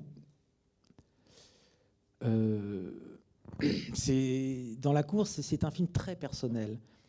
Tous mes films, ils parlent de certaines choses que je porte en moi, mes croyances, voilà, c'est tout bête, chacun a son truc. Moi, si vous voulez, je suis pas habité, j'ai pas une parole à donner, je suis pas militant de quoi que ce soit. J'ai mon récit, mais j'ai pas une parole très précise à porter sur certaines choses. C'est mon expérience que j'essaie de ma vie, et puis voilà, une façon un peu plus ou moins drôle, mes réflexions, mes sujets, mais voilà. Donc, à un moment, j'ai voulu parler de certaines choses. Oui, la tentation du retrait, par plein de façons. Voilà. Je ne sais pas pourquoi moi j'ai éprouvé le besoin de faire ce film. Donc, c'est parti. Et puis, je peux pas offrir ça d'une façon directe aux spectateurs. Vraiment, je trouve ça chargé, je trouve ça lourd. J'ai besoin du langage.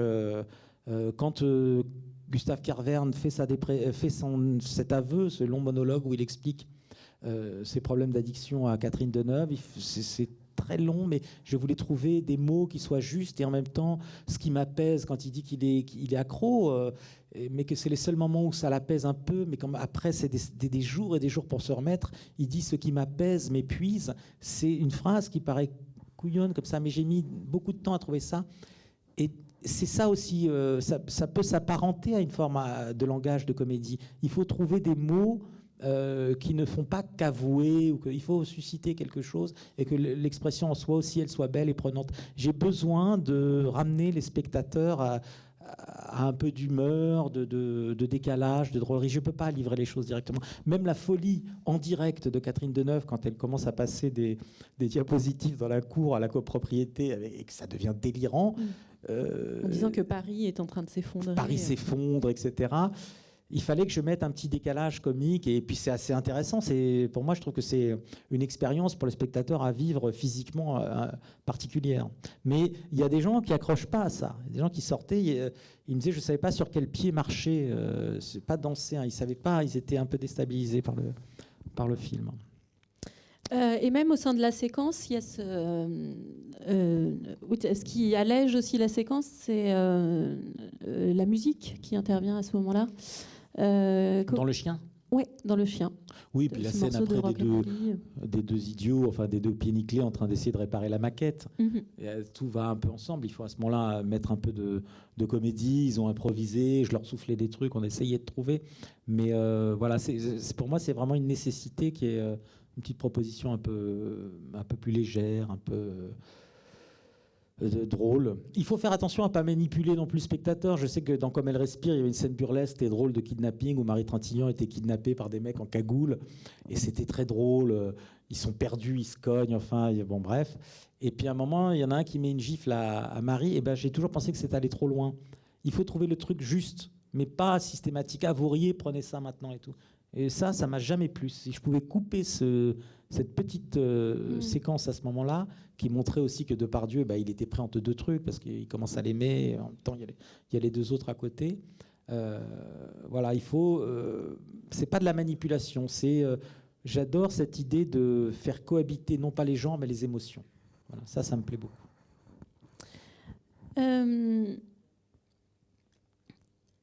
C'est le cas dans Hors de prix.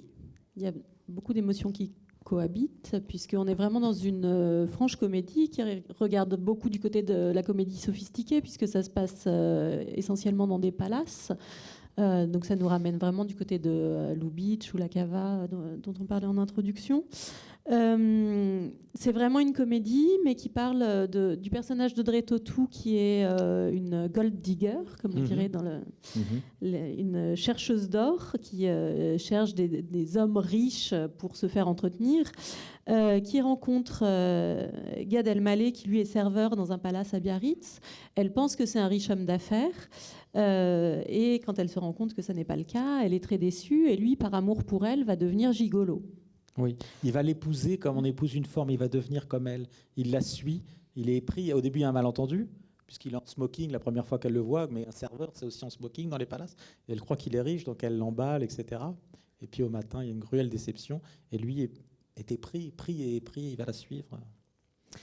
Ils se rencontrent une première fois dans ce palace à Biarritz. Audrey Tautou s'en va et elle revient 1 an plus tard. Et donc on regarde le moment où ils se retrouvent.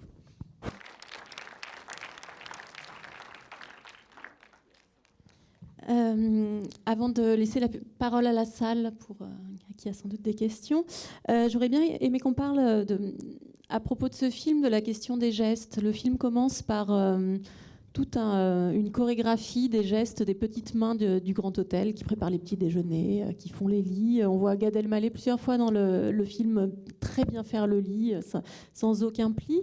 Et puis on voit dans cette séquence aussi quelque chose de... Donc déjà, il y a ce goût de regarder les gestes, de regarder les gens qui travaillent. Et puis dans cette séquence, on voit aussi... le fait que les gestes, ça correspond à une place sociale.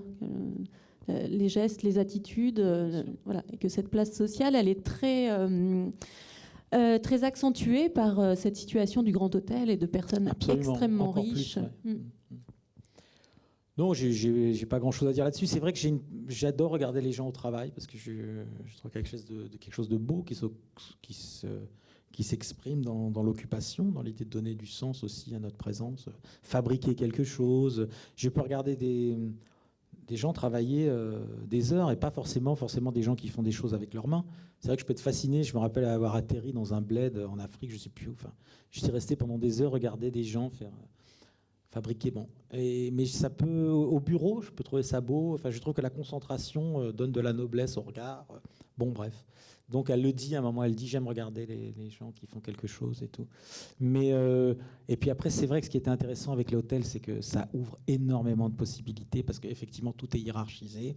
Les costumes, on peut s'emparer d'un costume, mais il suffit d'un rien pour que ce costume dise autre chose. C'est les codes, Donc pour moi c'était délicieux ça, cette idée de tourner dans un palace.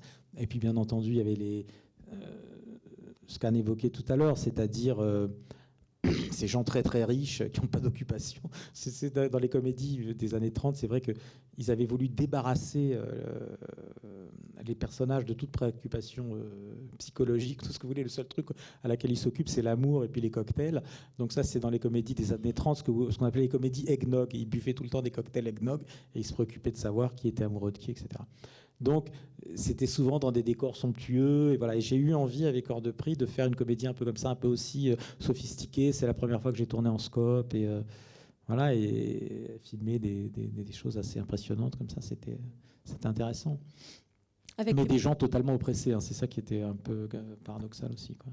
Avec beaucoup d'attention portée aux petits détails d'entrée en matière dans les scènes, comme ce petit parapluie de cocktail, voilà, ou des choses comme ça, très sophistiquées qui permettent. La mise en scène de Hors de prix, c'est lent. Hein, si vous regardez, enfin, le film, il est assez lent, mais j'ai joué avec tout ça. Et la première fois qu'elle le voit, ils se prennent une cuite ensemble. Elle croit qu'il est riche, il lui fait un cocktail, et puis il lui met une. J'adore l'ellipse au cinéma. Il met une petite ombrelle dans le cocktail, et Audrey enlève l'ombrelle, boit le cocktail cul sec et se plante l'ombrelle dans le chignon, et puis après elle tape comme ça et elle dit un autre.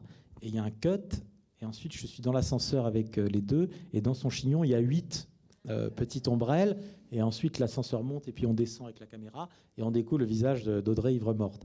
Ça, pour moi, c'est... Je ne sais pas comment vous dire, moi, quand je trouve une idée comme ça, je suis heureux, parce que c'est l'ellipse, et l'ellipse, c'est le spectateur. Vous voyez, même là, en la racontant, on rit, parce que c'est le spectateur qui fait le chemin. Moi, je me disais, mais comment je vais faire? Je ne vais pas la mettre 8 fois en train, j'avais besoin qu'elle soit ivre et qu'ils aient cette aventure. Je ne vais pas la faire boire 8 fois en cut, ou alors on va mettre la musique à fond, et puis on va aller voir un. Et tout à coup, arrive l'idée des ombrelles. Et là, ce que j'explique souvent, c'est que quand vous coupez un plan à l'époque, quand c'était la pellicule, il fallait sacrifier une image du négatif. Vous coupez une image du négatif, elle va servir à fondre et à coller les deux bouts. Vous voyez? Et là, il y a 1/1000 de millimètre, c'est une colle, quoi. Mais dans cet espace, dans l'ellipse, le spectateur comprend qu'ils ont bu, et ben cet espace, c'est la place du spectateur presque physique dans le film. C'est lui qui fait le trajet, et c'est pour ça qu'il y a une connivence et qu'il rit. Il appartient au film, c'est lui qui voit Audrey boire, et c'est pas moi qui lui montre. Et ensuite, j'ai pas arrêté de jouer.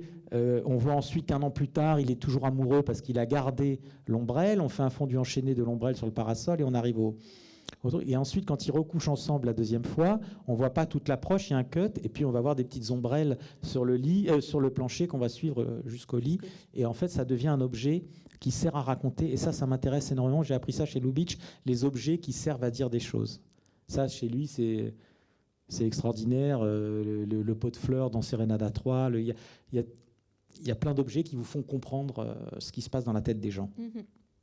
Ce qui est très beau entre la première rencontre et la deuxième, c'est le raccourcissement aussi de ce motif de l'ombrelle. C'est-à-dire que la première fois, ça nous prend 4 plans pour comprendre que ombrelle égale ivresse égale amour. Et la deuxième fois, dès le premier plan, on comprend et on refait nous-mêmes tout le chemin. C'est vraiment un goût que j'ai de la narration par ça, quoi. Ça me plaît énormément.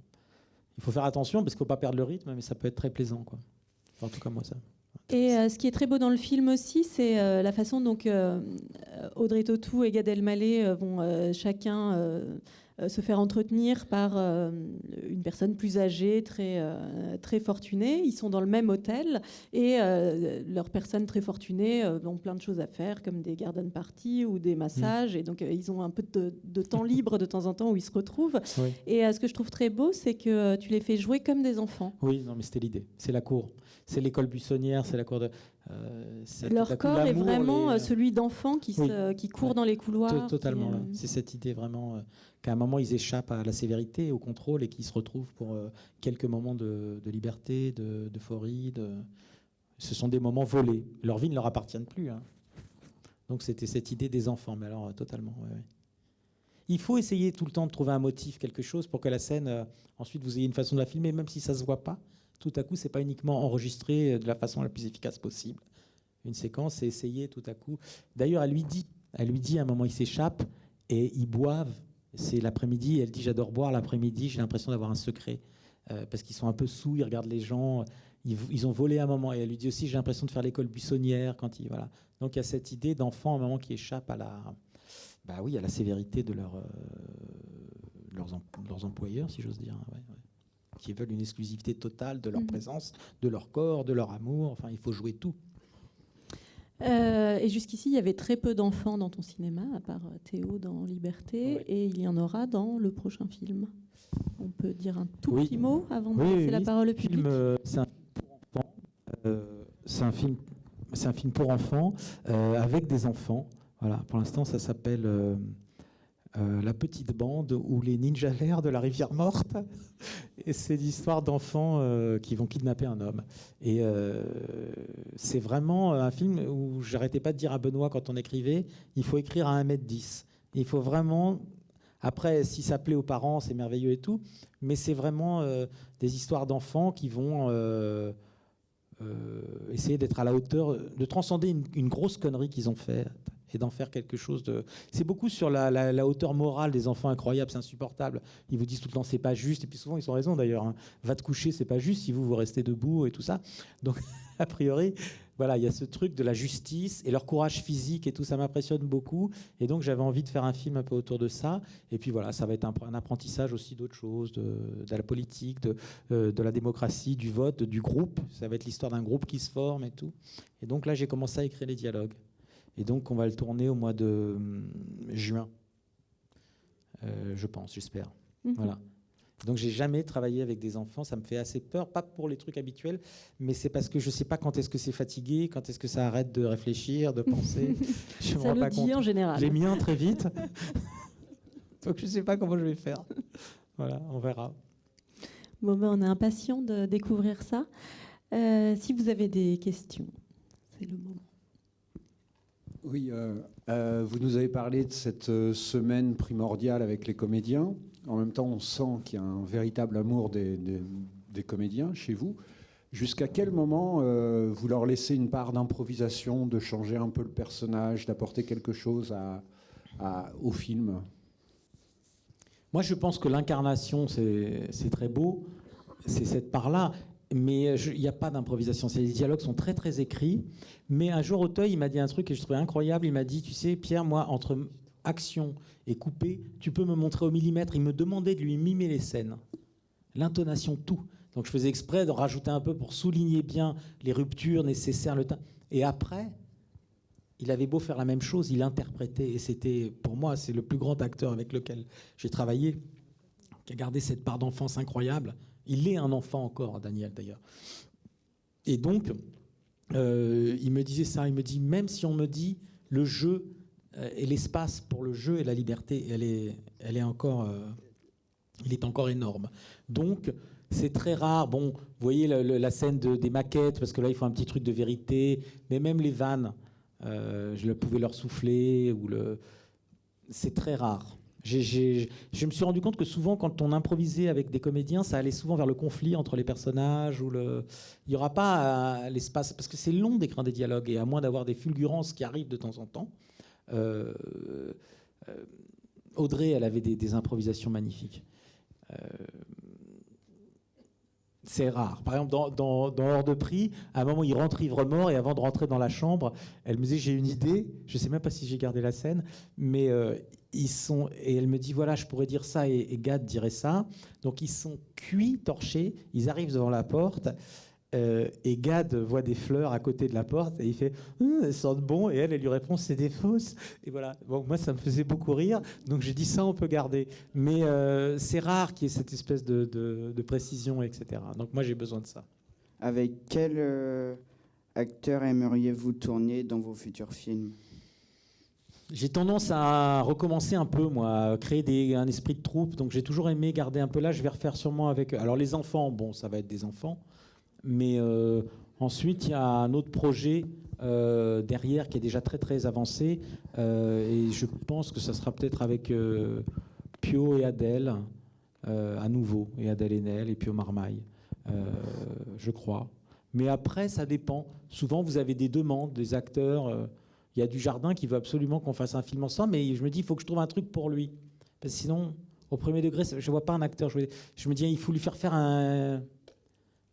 Il faut qu'il y ait une composition, un distrait ou un maladroit ou un escroc, quelqu'un qui joue quelqu'un. Par exemple, Gad n'a jamais aussi bien joué dans Hors de prix que quand il se fait passer pour un duc.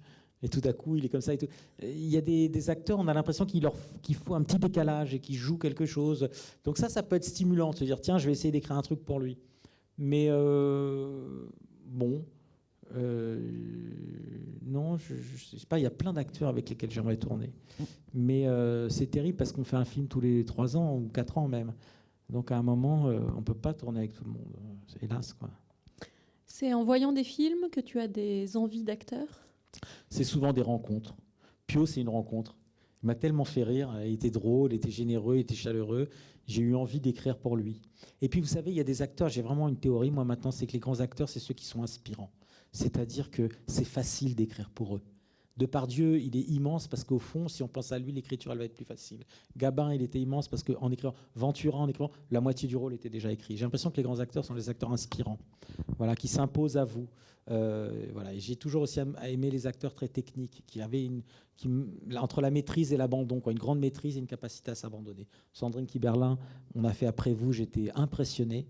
À un moment, le personnage est censé avoir des plaques rouges parce qu'elle est nerveuse. Je vous assure que sans maquillage, sans rien, Sandrine avait ses plaques sur le cou, quoi. C'était impressionnant. Audrey, évidemment, et il y a des acteurs comme ça que je trouve extrêmement efficaces et émouvants. Voilà, j'adorerais travailler avec Vima Laponce aussi. Je trouve que c'est un corps burlesque, elle est drôle, elle a un physique merveilleux. Enfin, voilà. On a comme ça des élans comme ça, hein, mais après il faut trouver le bon rôle et tout. Je pense qu'elle sera sûrement dans le film qui se passe en 1900, parce qu'il y a 2 personnages féminins. Voilà.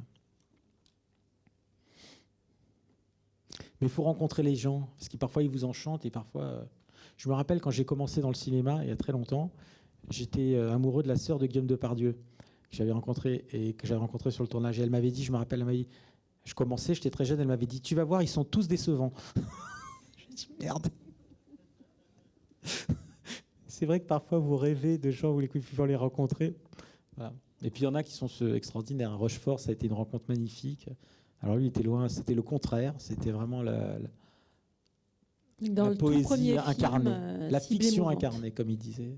Dans Cible émouvante. Dans Cible émouvante, parce que j'ai entendu un interview récemment où il disait j'ai choisi de devenir un être de fiction, et moi j'ai rencontré un être de fiction. Un être du premier jour où je suis rentré dans cette chambre d'hôtel pour rencontrer Rochefort qui voulait nous rencontrer avant de dire oui, parce que c'était un premier film, j'avais rien fait. J'ai jamais été déçu par cet homme. Il était drôle, il parlait, il avait un langage de charretier. J'étais hyper choqué au début. Je me suis dit, merde, Jean Rochefort, il parle comme ça et tout. Mais alors vraiment, je vous assure, c'était chaud, quoi. Wow. Et puis, merveilleux, quoi. Extrêmement poétique et encourageant et rassurant. Enfin, j'étais très jeune, j'avais 26 ans et il a été extraordinaire. Lui, pour le coup, une rencontre magnifique. J'ai rarement eu des rencontres, Marie Trintignant, tout ça, c'était des gens extraordinaires. Moi, j'ai eu de la chance. J'ai rencontré des gens vraiment chouettes, quoi. À quelques exceptions près. Par exemple...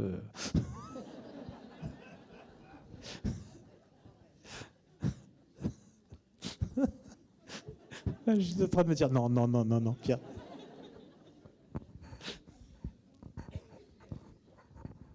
Bonjour. Justement, parmi les comédiens que vous avez fait tourner, quels ont été ceux qui vous ont peut-être inspiré, mais fait vous dépasser en fait dans votre approche de la mise en scène? Auteuil, c'était incroyable parce qu'il était prêt à tout. Et donc, au début, il y a des choses qui n'étaient pas prévues. Et par contre, on a improvisé ensemble des scènes. Par exemple, dans Après vous, il y a une scène d'embauche où il fait croire qu'il ne connaît pas José Garcia. Il va lui trouver un travail comme sommelier. Et alors à part picoler comme une brute, il ne connaît rien au pinard, José Garcia. Et donc, il y a un test d'embauche. Et la patronne du restaurant, il y a Daniel, il y a la patronne et il y a le cuisinier, qui sont tous un peu impressionnants, fait venir José. Donc, on sait on va comprendre qu'Auteuil l'a fait répéter. Il prétend ne pas se connaître. Et il essaie de lui souffler des réponses. Et donc, à un moment, par exemple, elle dit qu'est-ce que vous proposeriez quoi comme vin sur, je ne sais pas quoi, moi, sur du poisson Non, avec quoi accompagneriez-vous, pardon. Elle dit un vin et dit qu'est-ce que vous proposeriez comme plat avec ça. Et donc, José, il ne sait pas. Tout à coup, c'est une question qui n'était pas prévue. Et Auteuil devait lui souffler des trucs. Et à un moment, on s'est lancé dans une pantomime où Auteuil essaye de lui... Il y a un homard à côté. Et il essaie de lui dire, il faut le homard. Et donc, moi, je me voyais en train de diriger quand même Daniel Auteuil, qui devait sortir d'un film de Michael Haneke, si vous voulez, en train de lui dire, fais le homard. Alors Auteuil, il dit, ouais, j'ai fait le homard. Donc, il faisait le homard. Et puis... José, il ne sait pas, donc je dis merde, qu'est-ce qu'il pourrait dire? Je demandais aux gens à l'équipe autour. Je me rappelle de l'électro qui a dit du cerf. Donc qu'est-ce que vous serviriez comme ça? Et donc il y a quand même Auteuil qui fait ça, et il y a José qui dit du cerf, et j'ai dit à Daniel, fais comme ça. Donc vous retrouvez à mimer la pantomime à un des plus grands acteurs du monde pour moi. Parce que j'ai quand même vu des grands acteurs américains rencontrer ému Daniel Auteuil, et vous dites à Daniel Auteuil, donc tu fais comme ça, et puis après tu fais comme ça et tout. Elle dit ouais super. Et je pouvais tout lui demander. Quand il a une déception terrible au téléphone, il raccroche. Et je me rappelle qu'il avait un peu oublié certaines choses du rôle, quoi. Bon bref, parce que et donc je dis il faut que tu sois très bouleversé et tout ça. Et Et donc, il a raccroché, il est censé se séparer de Sandrine Kiberlin, il raccroche et il a pris appui comme ça sur une table à côté, comme s'il perdait l'équilibre. J'avais trouvé ça bouleversant. Eh bien, 5 minutes après, quand on a un peu parlé, j'ai compris qu'il avait oublié qui c'est qu'il y avait de l'autre côté du téléphone. La scène, c'était juste ce truc. Il avait pas lu le scénario depuis longtemps. Donc, il savait absolument pas à qui il parlait, de quoi il s'agissait. Moteur coupé, moi j'étais bouleversé. Et lui, il avait fait 2-3 trucs et tout. Puis voilà. Mais pendant ce petit moment, il était à fond dedans. Et je pouvais tout lui demander juste pour voir s'il y arriverait. Vous savez, c'est comme si je demandais à un mec, mais fais un tour de plus en l'air à un athlète ou à une gymnaste. Et si tu faisais 4 tours, et lui, il fait 4 tours et il atterrit. C'était vraiment pour moi merveilleux, ce talent-là. C'est un enfant de la balle, il a vu, il m'apprenait plein de trucs, j'adorais. Parce qu'il ramenait quelque chose de très simple avec le travail aussi, d'un peu trivial. C'est, à un moment, il me disait, ah oui, l'ivresse, quand je tournais et que je suivais mes parents, en Provence, ses parents, son père travaillait dans l'opérette, etc. Il me dit, il y a un acteur qui jouait super bien l'ivresse, il faisait un truc comme ça, je sais pas quoi, des gestes. J'ai trouvé ça génial de reproduire des trucs qui devaient se transmettre de génération en génération. Ça me rappelait, là, j'avais lu une autobiographie de Charlot où il disait que, par exemple, il avait piqué à tel acteur quand il se faisait courser dans ses films et qu'il prenait un virage et il levait le pied dans le virage comme une voiture, vous voyez, qui tourne à toute vitesse. Et ce truc-là, il le tenait de tel acteur. L'autre truc de remonter son pantalon, la canne, il la tenait. Et tout à coup, il avait rassemblé en un seul personnage une tradition de 200 ou 300 ans de jeu au théâtre, au burlesque à Londres. Et Daniel, j'avais ce sentiment-là, qui portait avec lui quelque chose d'assez unique et qui était ça, cette tradition du jeu et de la transmission, ce truc de la transmission, des planches, du burlesque, du gag, que moi je trouve vraiment magnifique, magnifique. Pourquoi avez-vous choisi de travailler dans le domaine du cinéma? Alors, tout à l'heure, je vous ai raconté que j'avais vu un film et que j'avais été bouleversé par ce film. Et quand je suis sorti de ce film, je me suis dit, j'ai commencé à marcher comme Al Pacino, à machin, j'ai cru que c'est lui qui m'avait ému. Et donc, je me suis dit, je vais être acteur. Donc, après mon bac, alors, je crois qu'il y a deux choses. Je crois que je pensais que j'arriverais pas à faire un métier trop où j'aurais pas de liberté. Et donc, je n'ai pas choisi ce métier en me disant je veux être cinéaste. Moi, j'ai des collègues cinéastes qui me disent qu'à 7 ans, ils ont vu 2001, l'Odyssée de l'espace. Et que... Mais sérieusement, qu'ils ont tout compris. Ils se sont dit je serai Stanley Kubrick. Et donc, moi, je n'ai pas eu du tout ça. J'ai eu l'amour des comédiens d'abord. J'ai cru que c'était ça que je voulais faire, donc j'ai fait mes spectacles et tout. Et j'aimais beaucoup ça, mais je souffrais trop. Je vomissais avant de jouer, c'était un cauchemar. C'était terrible. Et donc, quand j'ai vu ensuite le film de Lubitsch, là, j'ai vraiment eu un choc, comme je le disais tout à l'heure. D'ailleurs, ça m'a appris tout, même le langage, tout. Et là, je me suis dit, c'est ça que je veux faire. Donc, comme j'avais dû écrire pour jouer à l'époque mes sketchs, j'avais quand même ce truc-là de la plume, de l'écriture. J'ai acheté un bouquin qui s'appelait « Comment écrire un scénario ». Et je me suis dit, je me suis incrusté dans le stand-up, dans le café-théâtre en écrivant. Je vais essayer d'écrire un scénario pour m'incruster dans le cinéma. Et j'ai écrit « Cible émouvante » que j'ai envoyé à tous les producteurs de Paris qui ont eu la délicatesse de me le renvoyer. Il n'y en a pas un, rien. Et puis après, j'ai rencontré Philippe Martin qui lui avait reçu le scénario. C'était un copain de copain de copain qui était un jeune stagiaire à l'époque, mon producteur, dans une autre boîte de prod. Et il m'a dit, je me rappelle, il avait un tic comme ça. Il levait son bras et je me dis putain, regarde pas le bras, Pierre, regarde le mec et tout. Il me disait moi je vais monter ma boîte de prod et puis après je vais produire le film de Tilly et ensuite je produirai Cible émouvante. Et le mec il avait 20 ans ou 21 ans. J'avais dit bah super, merci, au revoir. Et puis il m'a rappelé 2 ans après et il avait moins de tics, mais il avait monté le film et il m'a appelé pour savoir où j'en étais. C'était incroyable quoi.